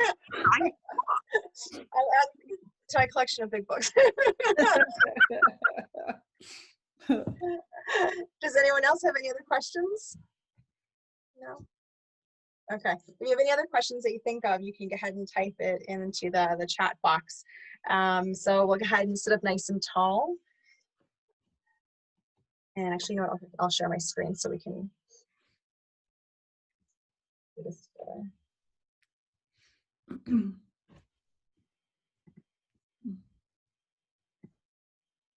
Bring your hands to heart center. Deep breath in. Om Asatoma Sadgamaya Tamasoma Jyotirgamaya Mrityorma Amritam Gamaya Om Shanti Shanti Shanti Hari Om Tat Sat Shri Shri Nandamaya Mada Ki Jai Jai Satguru Deva Bhagavan Ki Jai Namah Parvati Pate Hara Hara Mahadev. Thank you so much. So now we have our special treat of Sadhvaji for you in a moment. So my introduction on the video did not turn out well, so I'm going to introduce her now. Some of you may be familiar with Sadhvaji, and some may not, and I just want to make sure that everyone has the opportunity to learn about this amazing teacher. Sadhvi Bhagavati Sarasvati ji is a renowned spiritual teacher in India. Originally from Los Angeles and a graduate of Stanford University, Sadhvaji has lived at Paramatnikitana, Rishikesh, at the foothills of the Himalayas for 24 years, where she gives spiritual discourses, satsang, and meditation, and leads a myriad of humanitarian programs. Sadhvaji is Secretary General of the Global Interfaith Wash Alliance, the world's first alliance of religious leaders for water, sanitation, and hygiene, launched by UNICEF in 2013. She is the president of Divine Shakti Foundation, a charitable organization bringing education and empowerment to women and children. She is also the director of the world-famous International Yoga Festival. Additionally, Sadhvaji has numerous high-level international appointments, including as vice chair of the United Nations Advisory Council on Religion. She sits on the steering committees of the International Partnership for Religion and Sustainability Development and the World Bank's Moral Imperative to End Extreme Poverty. Sadhvaji is a regular speaker at the United Nations, Parliament of Religions, and other international fora. Sadhvaji has received numerous awards and recognition for her leadership role in India, including from the Cabinet Minister of Water Resources, Government of India, and as well as the Ambassador to the United States of India. And you could follow Sadhvaji on Facebook, Instagram, for her live satsangs, and stay in touch by visiting her website, sadhvaji.org.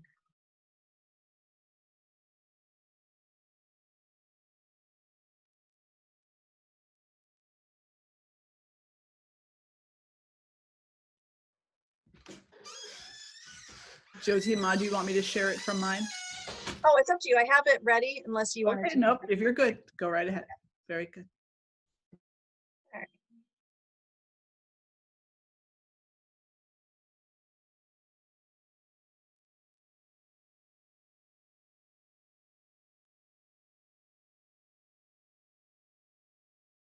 Thank you so much, Sadhvaji, for joining us on this Navratri program.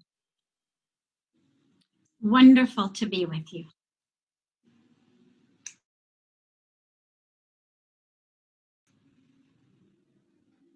So we were hoping today that you'd be able to share a little bit for us about this beautiful program of Navratri. And I know that many of us have been watching your satsangs during the Navratri this past week. And we're hoping if you can share for us some of the beautiful stories or perspective of even how it incorporates into our daily life and our spiritual path. So these days have been a very, very powerful, very special time. These, as you know, are the 9 days dedicated to the Mother Goddess. And each day we've taken a different form of the goddess. Each day is dedicated to a different manifestation, different incarnation of the Divine Mother. But at the core, it's all the Mother Goddess. And it's all that powerful energy. And what we see, though, is how she has so many different forms and so many different stories. For me, the most powerful way of really thinking about it in a nutshell, you can say, is the three forms. Today is Vijayadashmi. It's the day that Ma Durga, finally, after a 9-day battle, vanquished, had victory over the demon Mahishasura. And it's a long story. It's a story that's been told in so many different forms over the last 9 days. But to me, really the core, most beautiful aspect of it is that this demon had wanted to be immortal, as so many of the demons throughout the scriptures, throughout history have. But of course, we know that that's kind of the one boon that you can't get, because it absolutely defies nature. And so no matter who asks for it, no matter what sadhana they do, what tapasya they do, whether, it's any sadhana, any tapasya, any mantra, anything they do, no one has been given this boon of immortality. So then he asks, okay, so make me at least invincible to men and to the devas, to the divine beings. But the divine beings with the masculine energy. So he gets this boon. And in his mind, then he's immortal. I mean, if no man and no Dev can kill me, it means I'm immortal. And so he went through being the demon, killing and destroying and devastating and terrorizing and doing all the things that demons do. And finally, when all of the gods came together to figure out what to do to get rid of this demon, they finally realized that they needed, through Lord Shiva, for this Shakti, this feminine energy, this female, this goddess to come in order to conquer him, to vanquish him.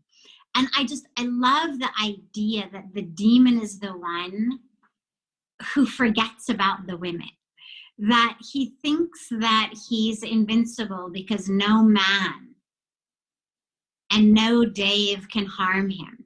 But he forgets that there's this incredibly powerful force called woman. There's this incredibly powerful force of a goddess. And so Ma Durga, in this particular story, is brought into being through the power, the Shakti, the prayers of the divine beings as the one who can finally conquer this demon, who can be the one to bring back goodness to the evil, light to the darkness, as we say. So I love that particular story for obvious reasons. But on a general level, in terms of the aspects of the Mother Goddess that we worship, I find it's really powerful to think about them in three forms. The form of Mother Durga, who is the fierce one. It's that form that comes through and removes all of that within us, which is dark, which is demonic, which needs to be removed in order order for us to be able to access that light, that divinity, that truth of who we are. You know, when you talk about Lord Shiva as the destroyer, well, he's not a destroyer in some kind of a malicious way. It's a destruction of that which is holding us back in order to make room, to make space, to allow the creation of that which is true. So the darkness,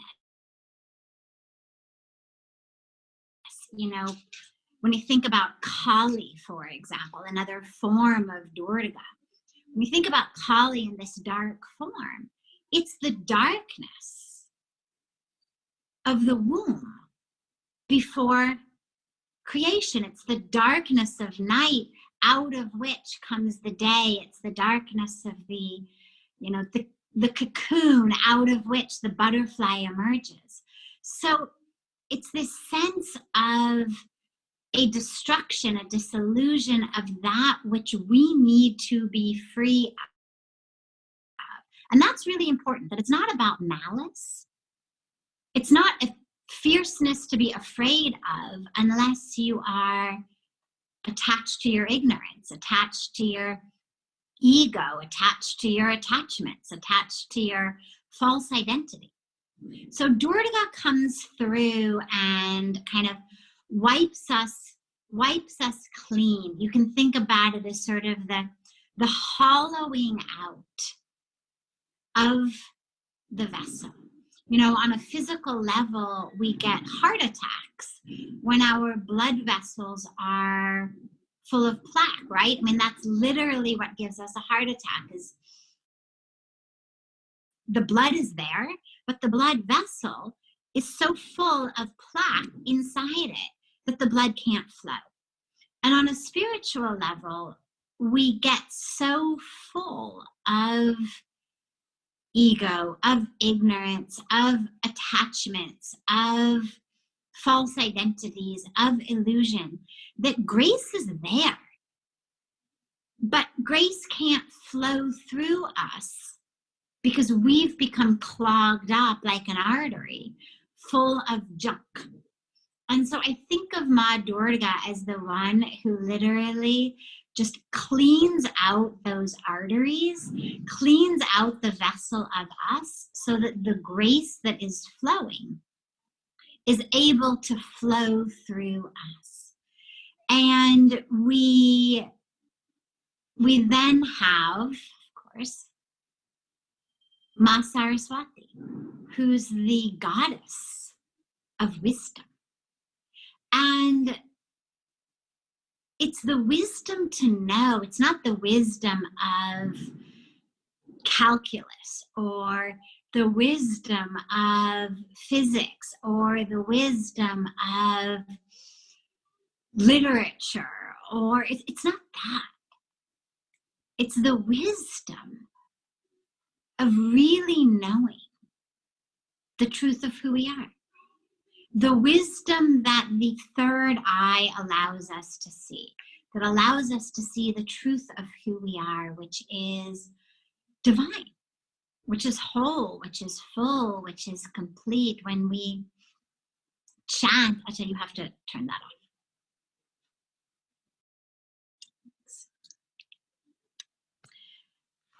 When we chant these sacred mantras that remind us, Purnamada, Purnamida, Purnat, Purnamudachyate, Purnasya, Purnamadaya, Purnameva Vishishyate. When we chant, it reminds us we are whole and complete and divine. We've been created out of divinity. In the same way that when you say infinity minus 10 is what? Infinity. Infinity divided by 7 billion is what? Infinity. And so in the same way, when you have divinity, and we've been created out of divinity, So in the same way that anything removed from infinity is also infinite, but of course infinity stays infinite, as we've been created by divinity, so we are divine. Not having removed anything from the divine, but that same wholeness, that same completeness, that same fullness of the divine is in us. And so that's the wisdom that Sarasvati Ma gives us, is to understand you are enough. You know, so many of us move through the world in this illusion of scarcity. I don't have enough. I can't do enough. I don't make enough. I'm not enough. And that illusion of scarcity is what drives us to spend our lives thinking in ways, acting in ways, living in ways that cause us to suffer. So Ma Saraswati is the one who really gives us the wisdom. She's also, interestingly, the goddess of music.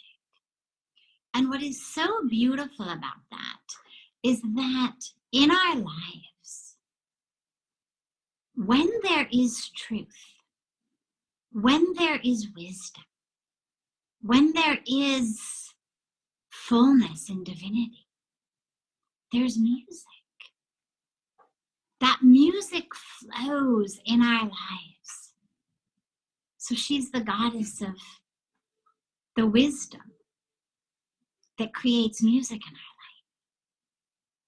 And then, of course, Mahalakshmi, the goddess of prosperity, abundance, who we worship and celebrate on Diwali coming up, but also, of course, during Navratri. And so sadly, people think of her in this tiny, very shallow aspect of somehow the goddess of money, of dollar bills or rupee bills or euro bills, or the goddess of coins or gold. But she's the goddess of real prosperity. The prosperity that is rooted in and flowing out of wisdom, truth. That prosperity of knowing my cup runneth over. I live in abundance because I am one with all of that which is abundant. And of course, that doesn't mean that we're all going to have overflowing bank accounts.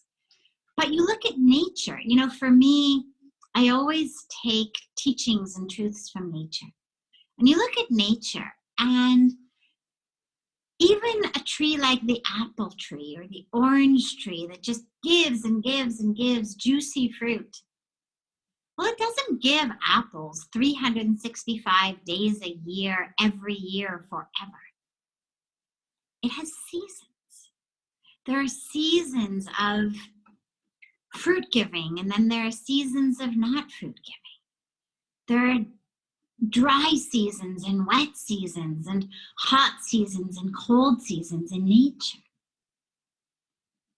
And we are part of nature. And so when we think about abundance, it's really important for us to realize that abundance is not about what's flowing out over my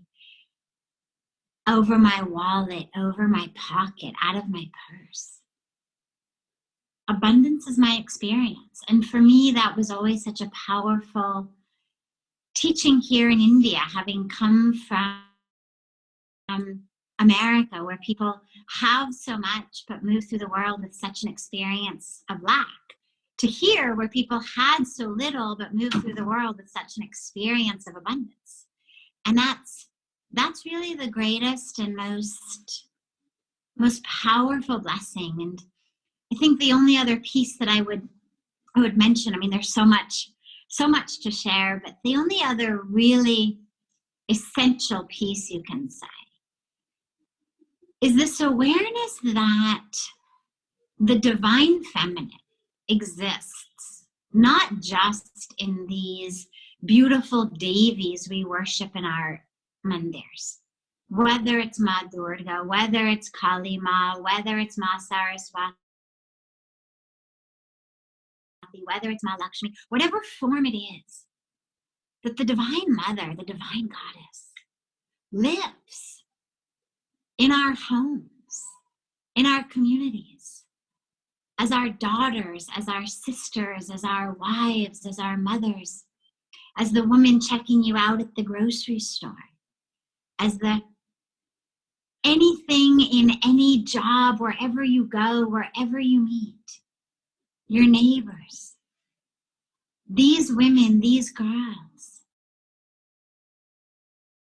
these are the embodiment of the divine feminine, of the divine goddess. And so that same love and reverence that we have for the Devi in our mandir is so important to have for the Devi in these beautiful embodiments. And also, of course, our Mother Earth and our Mother Nature. You know, in Sanskrit, the word for nature, prakriti, is feminine. Earth, dharti, feminine. Shrishti, creation, feminine. Shakti, the power that makes it all, feminine. And so, as we worship the Mother Goddess, as we worship the divine feminine, it means we take care. We take care of our air, our soil, our land, our water, our trees, in what we eat, in what we wear, in how we live, in how we move through the world. We understand every tree, every river is an embodiment of the Divine Mother. Every mountain, every forest, every leaf, everything is an embodiment of the Divine Mother.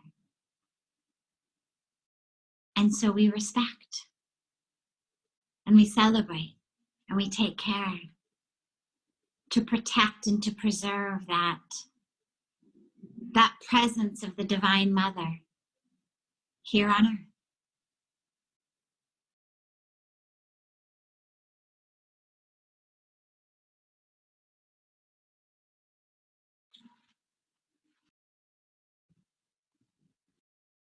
Such a beautiful offering, Sadhviji. Thank you so much for sharing your wisdom. If you have a few more moments to share with our listeners, in the United States, I'm sure that you are very familiar with this burgeoning awakening of people who are just recently being introduced to the divine feminine. And in the United States, there seems to be a juxtaposition. Many people feel that being introduced to the divine feminine is perhaps a form of resistance against toxic masculinity. So they have a lot of questions. They have questions about relationship. They have questions about approaching the Divine Mother in order to cultivate this devotional relationship. And absolutely, it begins with honoring what is feminine, women, in all aspects of life, Mother Nature and all that this earth brings forth for us. What would you suggest to those individuals, both male and female, who are in a moment with great potential as Ma comes to them with this beautiful invitation, so that they perhaps don't become misled into thinking that a relationship with the mother might be based on this concept of she needs to come forward because masculinity has become so toxic? There is a reality there. But is that the only reality?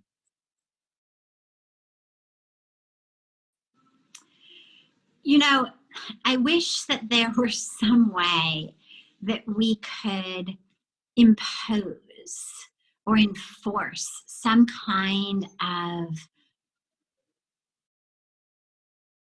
essential, basic psychotherapy, basic spiritual healing for people so that we could actually get out of our issues with our own mothers and fathers and the games that, you know, whether you look at it through Freud or you look at it through any of the other theorists, philosophers, psychologists, I mean, the whole gamut of them who share with us how our own perceptions about men and women are shaped by our own relationships with our mothers and fathers.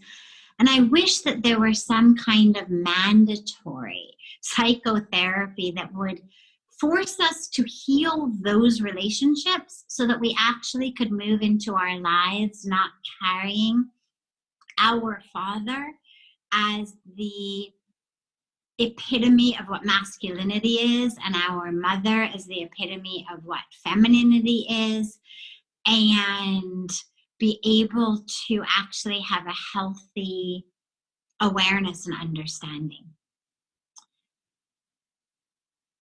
The Divine Mother is not instead of the Divine Father. The Divine Feminine is not instead of the Divine Masculine. When we speak about Prakriti, it's Prakriti and Purush. It's together. It's Shiva and Shakti. And of course, as you said, it's not about women and men. It's not women embody the divine feminine, men only embody the masculine, whether it's divine or toxic. These are energies. These are energies that all of us have the opportunity to embody and to have in our lives.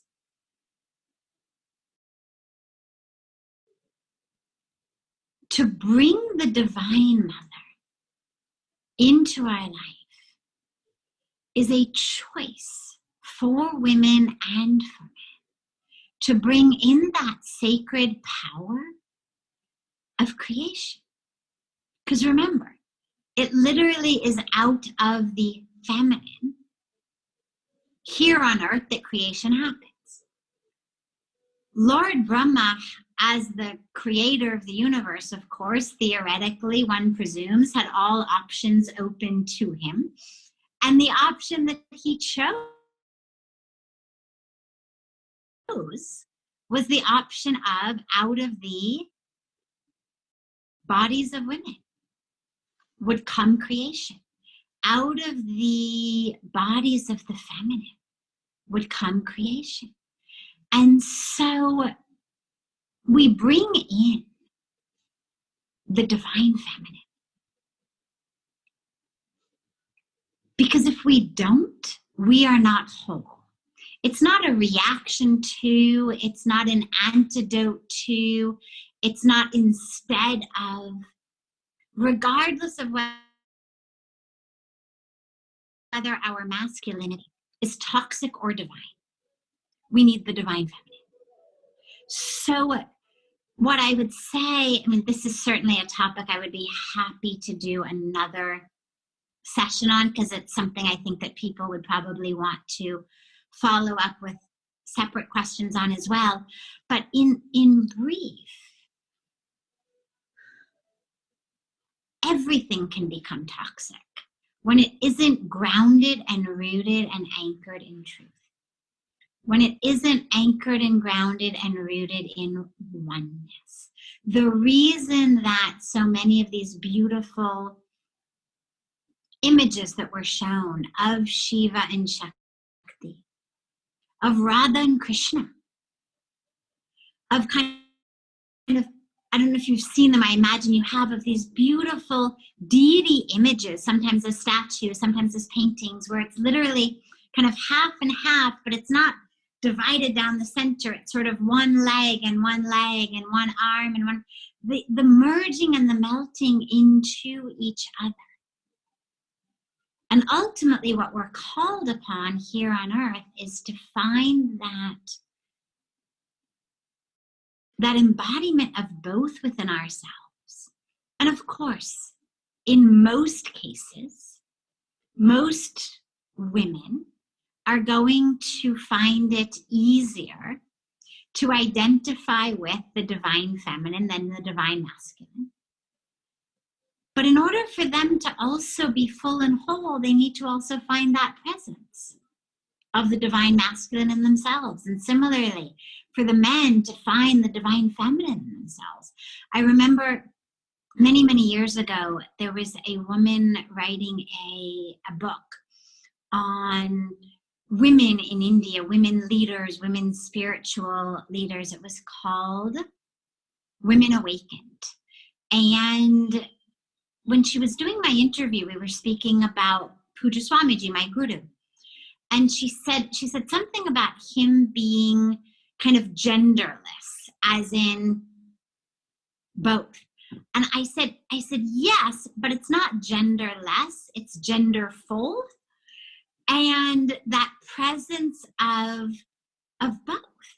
That yes, of course, he's here in the body of a man. And he embodies the mother in so many beautiful ways. And so I think that toxicity arises when anything doesn't have the ability to actually have oxygen, space. I mean, think about what is it that causes something to rot, to fester, to putrefy, to go bad, right? It's when it's suffocated. There's no air. There's no room. In the same way, our own thoughts, our minds, our identifications, they become toxic. They literally fester, they putrefy within us when we suffocate them. This is what man is. It'll become toxic. But in the same way, this is what woman is, will also become toxic. Anything that isn't allowed to breathe and to change and to merge and melt into a creation that is constantly changing, eventually will fester and putrefy. So we all need to embody a lot more of the spaciousness of yes and rather than either or. Thank you so much for that wonderful, wonderful wisdom. And yes, and when we practice Navratri, and I've been very blessed in this life, I was introduced to it many years ago, and I practiced it twice a year for about the past 13 years or so. And it embodies for me the space. It embodies for me the spaciousness to bow down to the mother and to acknowledge her greatness, to also bow down to the father and acknowledge his greatness, and to recognize that where there is toxicity is not a divine issue, but a human issue. It is a human issue of our own identification. And so these 9 days and 9 nights have always represented for me a cleansing of those issues to whatever degree I'm ready or anybody else is ready to cleanse them. And Sadhviji, such a blessing to have you with us today. Yes, I would love to continue this conversation also. And we shall. And so I'll turn it back over to Jyotima, unless there's something else that you would like our listeners to remember, to contemplate on, to think of.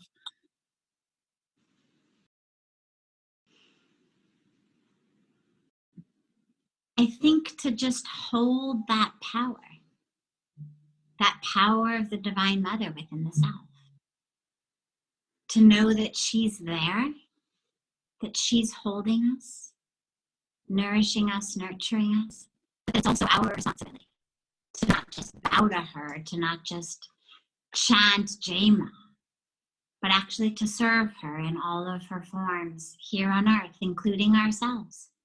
To serve her, including in the form of ourself and of ourself in all of creation. So, yeah, I really look forward to joining you again. We can set up another time to do just questions and answers about this. Jai Shri Krishna, Jai Ma. Thank you so much, Sadhviji. And for those of you watching, I was supposed to be at Parmarth Nikitan right now for the next month, actually taking class with Sadhviji, but because of COVID. Like many of you, we're not able to necessarily gather in person, but there is, again, wonderful satsangs that Sadhviji has that you can find online. She has them streaming on social media every day that you can join, and have restarted Arti at Parmarth Nikitan, and those are broadcast live as well. Are you doing both evening and morning? Yes, and so you're able to stream that wherever you are in the world, and if you're unable to join live, the recordings will be there for you to watch later. And the artis at Parmarth are always just the most amazing, beautiful experience in person and online, so I hope you have an opportunity to join. Thank you again so much. Thank you. Thank you. Have a beautiful, beautiful Vijayadashmi, beautiful Dashera, and we'll look forward to being with you all again soon.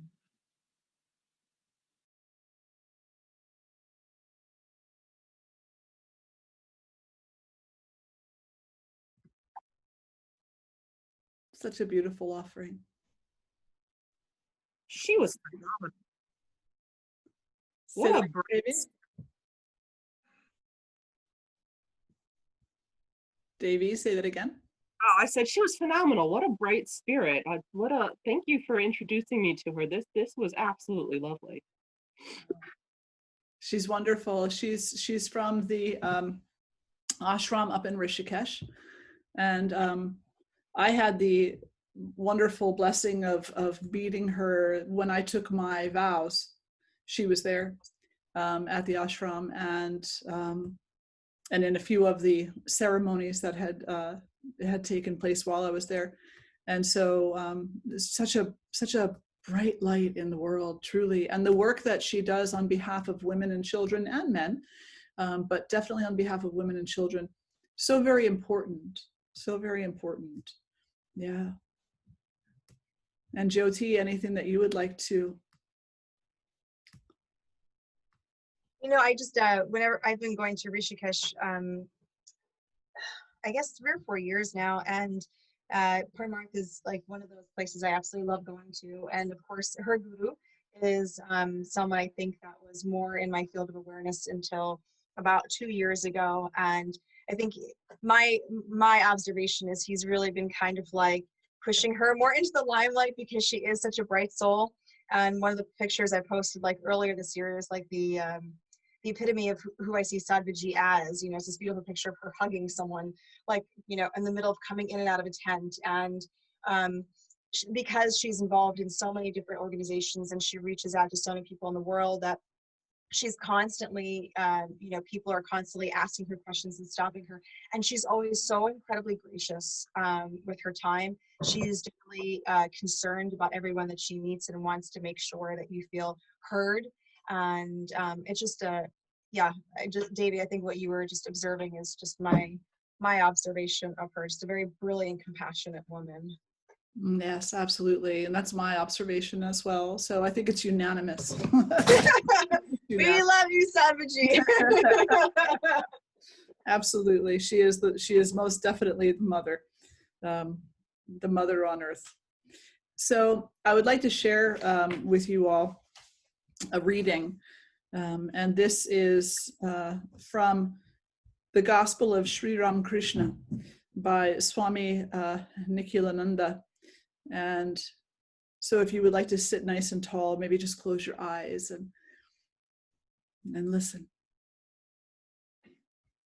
It's called Mother Has Revealed Everything to Me. I wept before the mother and prayed, "Oh Mother, please tell me, please reveal to me what the yogis have realized through yoga and the jnanis through discrimination. And the mother has revealed everything to me. She reveals everything if the devotee cries to her with a yearning heart. She has shown me everything that is in the Vedas, the Vedanta, the Puranas, and the Tantra. The mother has revealed to me in the Kali temple that it was she who had become everything. She showed me that everything is full of consciousness. The image was consciousness. The water was consciousness. The altar, consciousness. The water vessels were consciousness. The door sill was consciousness. The marble floor was consciousness. All was consciousness. I found everything inside the room soaked, as it were, in bliss, the bliss of Sat Chit Ananda. I saw a wicked man in front of the Kali temple, but in him also I saw the power of the Divine Mother vibrating. That was why I fed a cat with the food that was to be offered to the Divine Mother. I clearly perceived that the Divine Mother herself had become everything, even the cat. The manager of the temple garden wrote to Mathur Babu saying that I was feeding the cat with the offering intended for the Divine Mother. But Mathur Babu had insight into the state of my mind, and he wrote back to the manager, "Let him do whatever he likes. You must not say anything to him." To my Divine Mother, I prayed only for pure love. I offered flowers at her lotus feet and prayed to her, "Mother, here is thy virtue. Here is thy vice. Take them both and grant me only pure love for thee. Here is thy knowledge. Here is thy ignorance. Take them both and grant me only pure love for thee. Here is my purity and here is my impurity. Take them both, Mother, and grant me only love for thee. Here is thy dharma. Here is thy adharma. Take them both, Mother, and grant me only pure love for thee."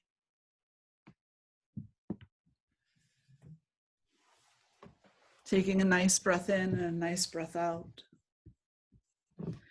And taking these next few moments to contemplate on all you would offer in exchange for pure love for the Mother.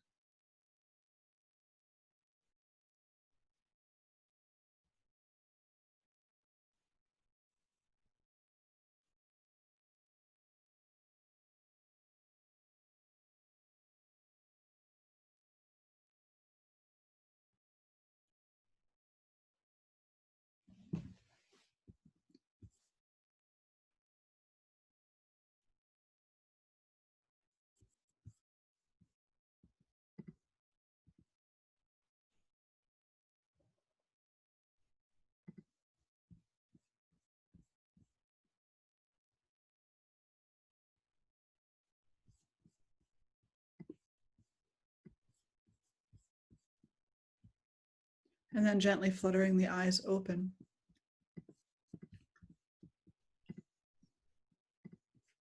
And checking in with you to see who has questions or reflections that they would like to share at this point before we come to our closing this evening. You can either write it in the chat or unmute yourself and share. Would you share the again where that's from and the, I guess, passage area? Certainly, absolutely. So it is an excerpt from the Gospel of Sri Ramakrishna by Swami Nikhilananda, and it was published the book by the Ramakrishna Vivekananda Center from 1973. And the name is Mother Has Revealed Everything to Me. And let me see, maybe I can copy and paste it from my notes. There we go. And so I'll paste the whole thing up there, and then whoever would like can copy and paste it to their notes or to their copy. And all right, come on one moment.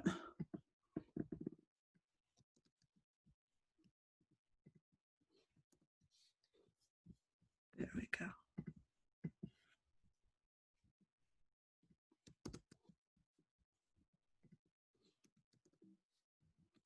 I have to put it a couple of spots, a couple of parts at a time.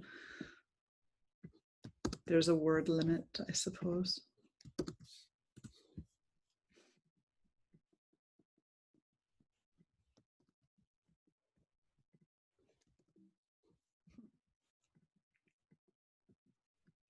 And in the meantime, if anybody has a question or a reflection, please feel free.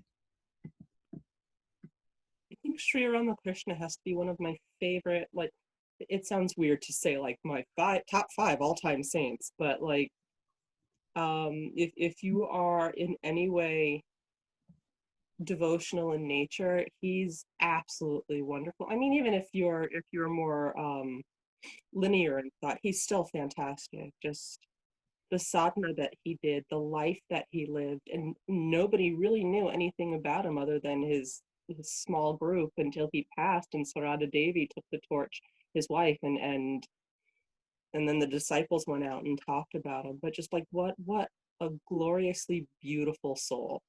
Yeah, absolutely. So intent to become one with the Divine Mother that he was so desperate, he ran for her sword because he was going to cut off his own head. He couldn't take it anymore. And with that, she granted him her consciousness. One of my favorite stories. Oh, devotion is such a beautiful thing, you know. I think nowadays, particularly in the West, given the great exodus that's occurring from organized religions, some of which is very valid.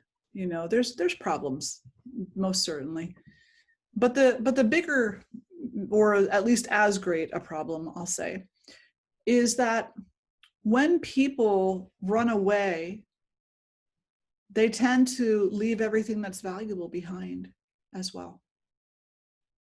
And what we see right now happening in much of the Western Hemisphere is that people are running away and they're leaving behind the valuable teachings and the devotion, and they're looking for something new. And so they go and dabble here, and they go and dabble there, they go and dabble here, and they go and dabble there.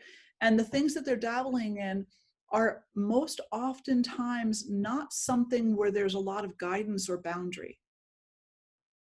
And so they end up feeling quite lost and disconnected, and maybe even a bit assaulted, because you've got people who you have not cultivated trust with, who you have not learned over a period of time the validity or the invalidity of what they're saying, telling you how to be. And even in something as seemingly straightforward as, let's just use Wicca as an example, and I have great respect for Wicca, but there is very little continuity. So you go to one teacher and you'll learn one thing. You go to another teacher and you can learn something completely different. You go to 20 teachers and it's highly possible that you will learn 20 different things. And so people look at this and they become initially seduced by the freedom of it, which is okay.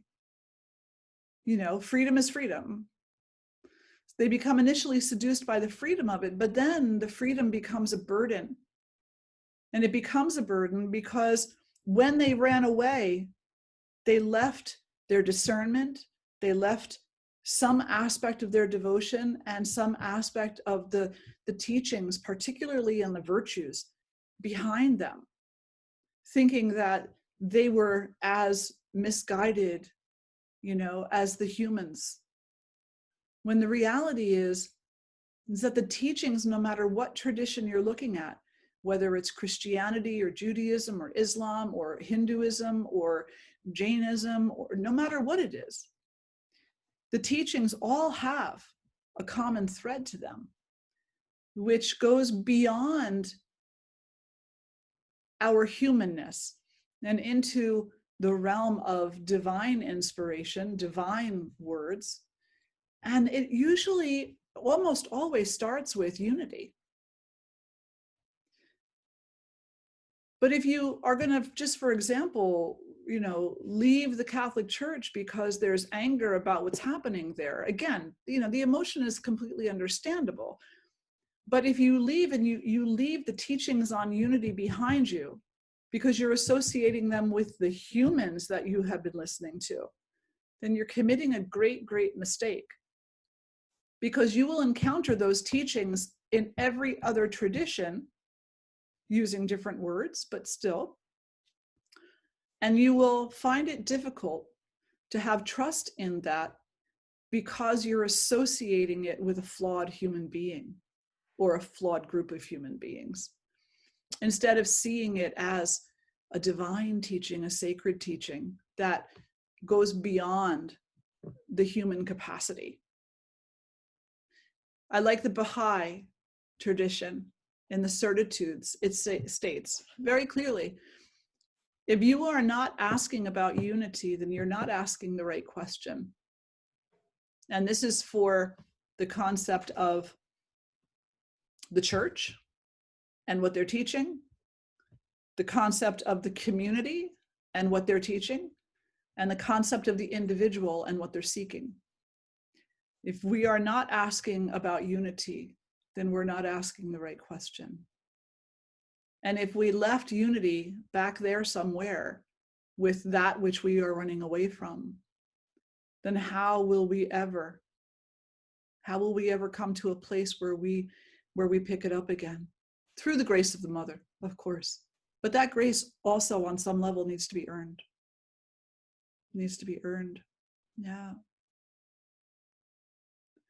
So for this evening, I think that there are so many takeaways. And just in case everybody's wondering, there is a phantom sitting here next to me who keeps coming in and out of the picture.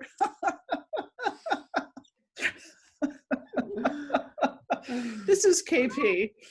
So, yeah, everybody say hi, KP. Hi. I'm typically not in this vicinity, but I've been here.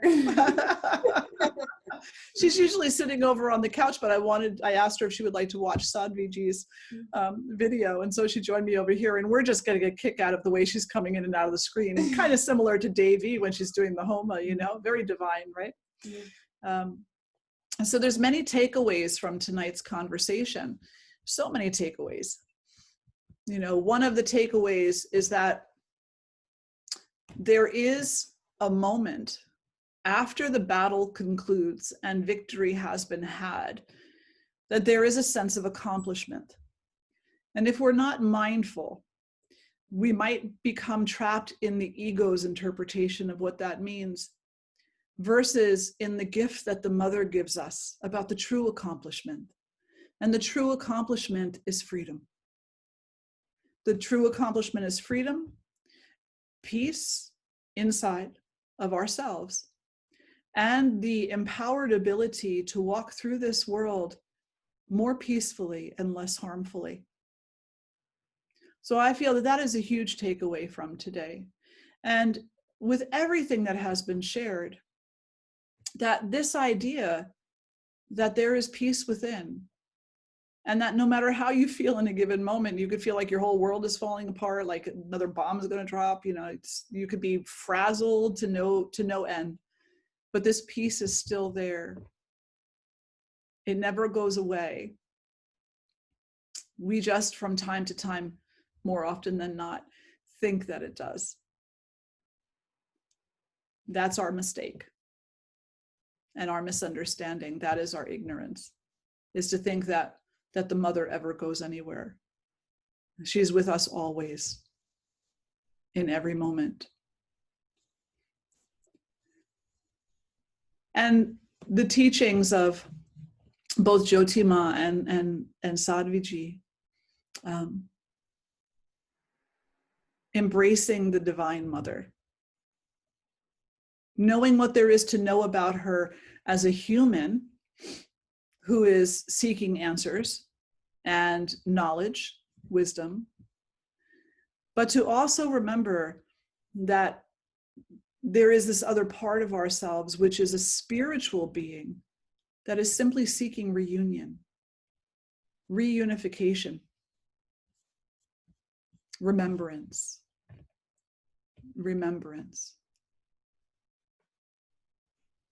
And it's not just with the mother. It's also with the Divine Father, because you can't separate the two.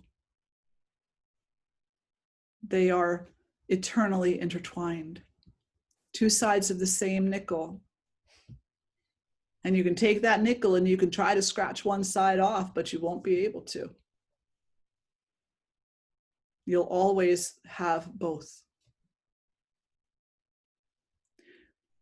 Jyotima, would you like to say anything else? Yeah, I was just thinking about, like, as you're talking about the same size, the same coin. Yes, it's like, and we see that so much in different cultures, the yin yang, you know, the infinity symbol, it's married together. And that, I love that Sadhviji was just reminding us that we embody both, you know, throughout the week as we talked about different aspects of Ma and in her different forms, and we talk about different elements and different things. We embody all of us. Some of them come forth in different times of our lives and in different situations. And again, these constructions that we have is, and these beautiful stories are for us to understand those different aspects of ourselves, and how that they're moving pieces for us to be able to use in our spiritual path as we move through them. Because as Swamiji was saying last night, the night before, some nights call for us to be the warrior and to really face our habits and tendencies and to remove them. And sometimes comes, you know, times for acceptance and sometimes for discipline for our tapas. Mm. Yeah. Thank you, Jyotima. Thank you. Devi, anything that you would like to say? No. I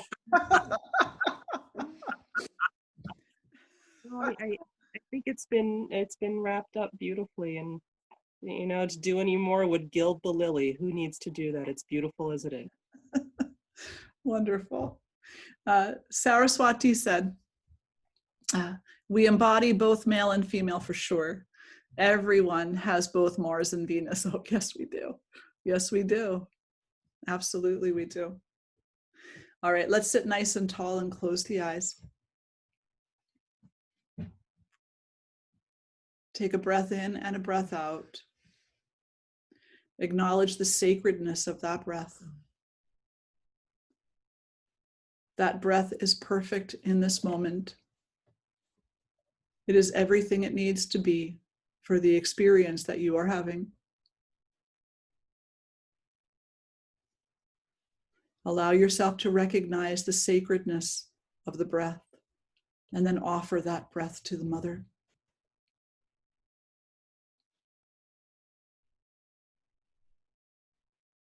And become aware of your physical body, the sensations that are arising. Maybe you're a little tired, it's getting late. Maybe you're energized. Maybe you have an injury that you're healing from, or a new one that is not quite on the road to recovery yet. Recognize that everything that you are experiencing, the body is exactly what it needs to be for the experience that you're having right now. Recognize it as sacred and as a gift from the Mother, and then offer it back to her.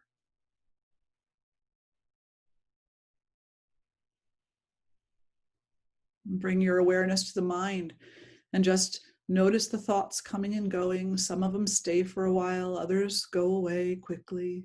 Some seem like they're yelling, others whispering, others barely audible. Recognize that whatever thoughts are there are part of the creative consciousness and its flow, and they're all fine in this moment.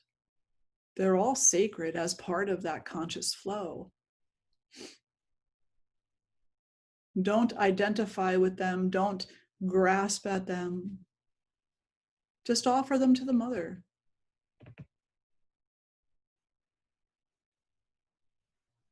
And then bring your awareness to your heart. And recognize that in the heart there is a sanctuary, a space of goodness. There is a space where the truth of yourself resides. Recognize that your awareness of that truth in this moment is what it needs to be for whatever reason. Karma, dharma, life. But that the truth is more than what you will see in a given moment. And so offer any ignorance to yourself, to the Mother. Offer any ignorance that you might have about the truth of yourself to the Mother. Ask her to take that energy and to transform it into wisdom, into clarity. See that you are the offering, body, mind, emotion, spirit, soul, all of it. Beloved Mother, shower your grace upon us. Hold us in your protective embrace. Nourish us in each and every moment.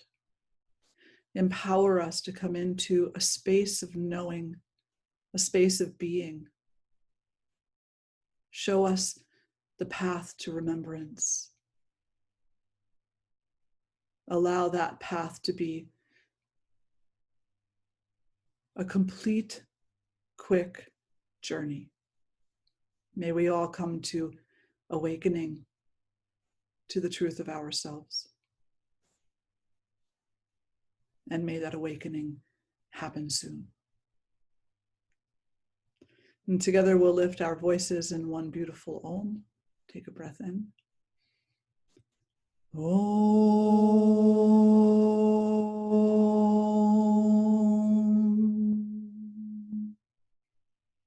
And bowing the head to the heart, acknowledging all that is. And then drawing the face to center.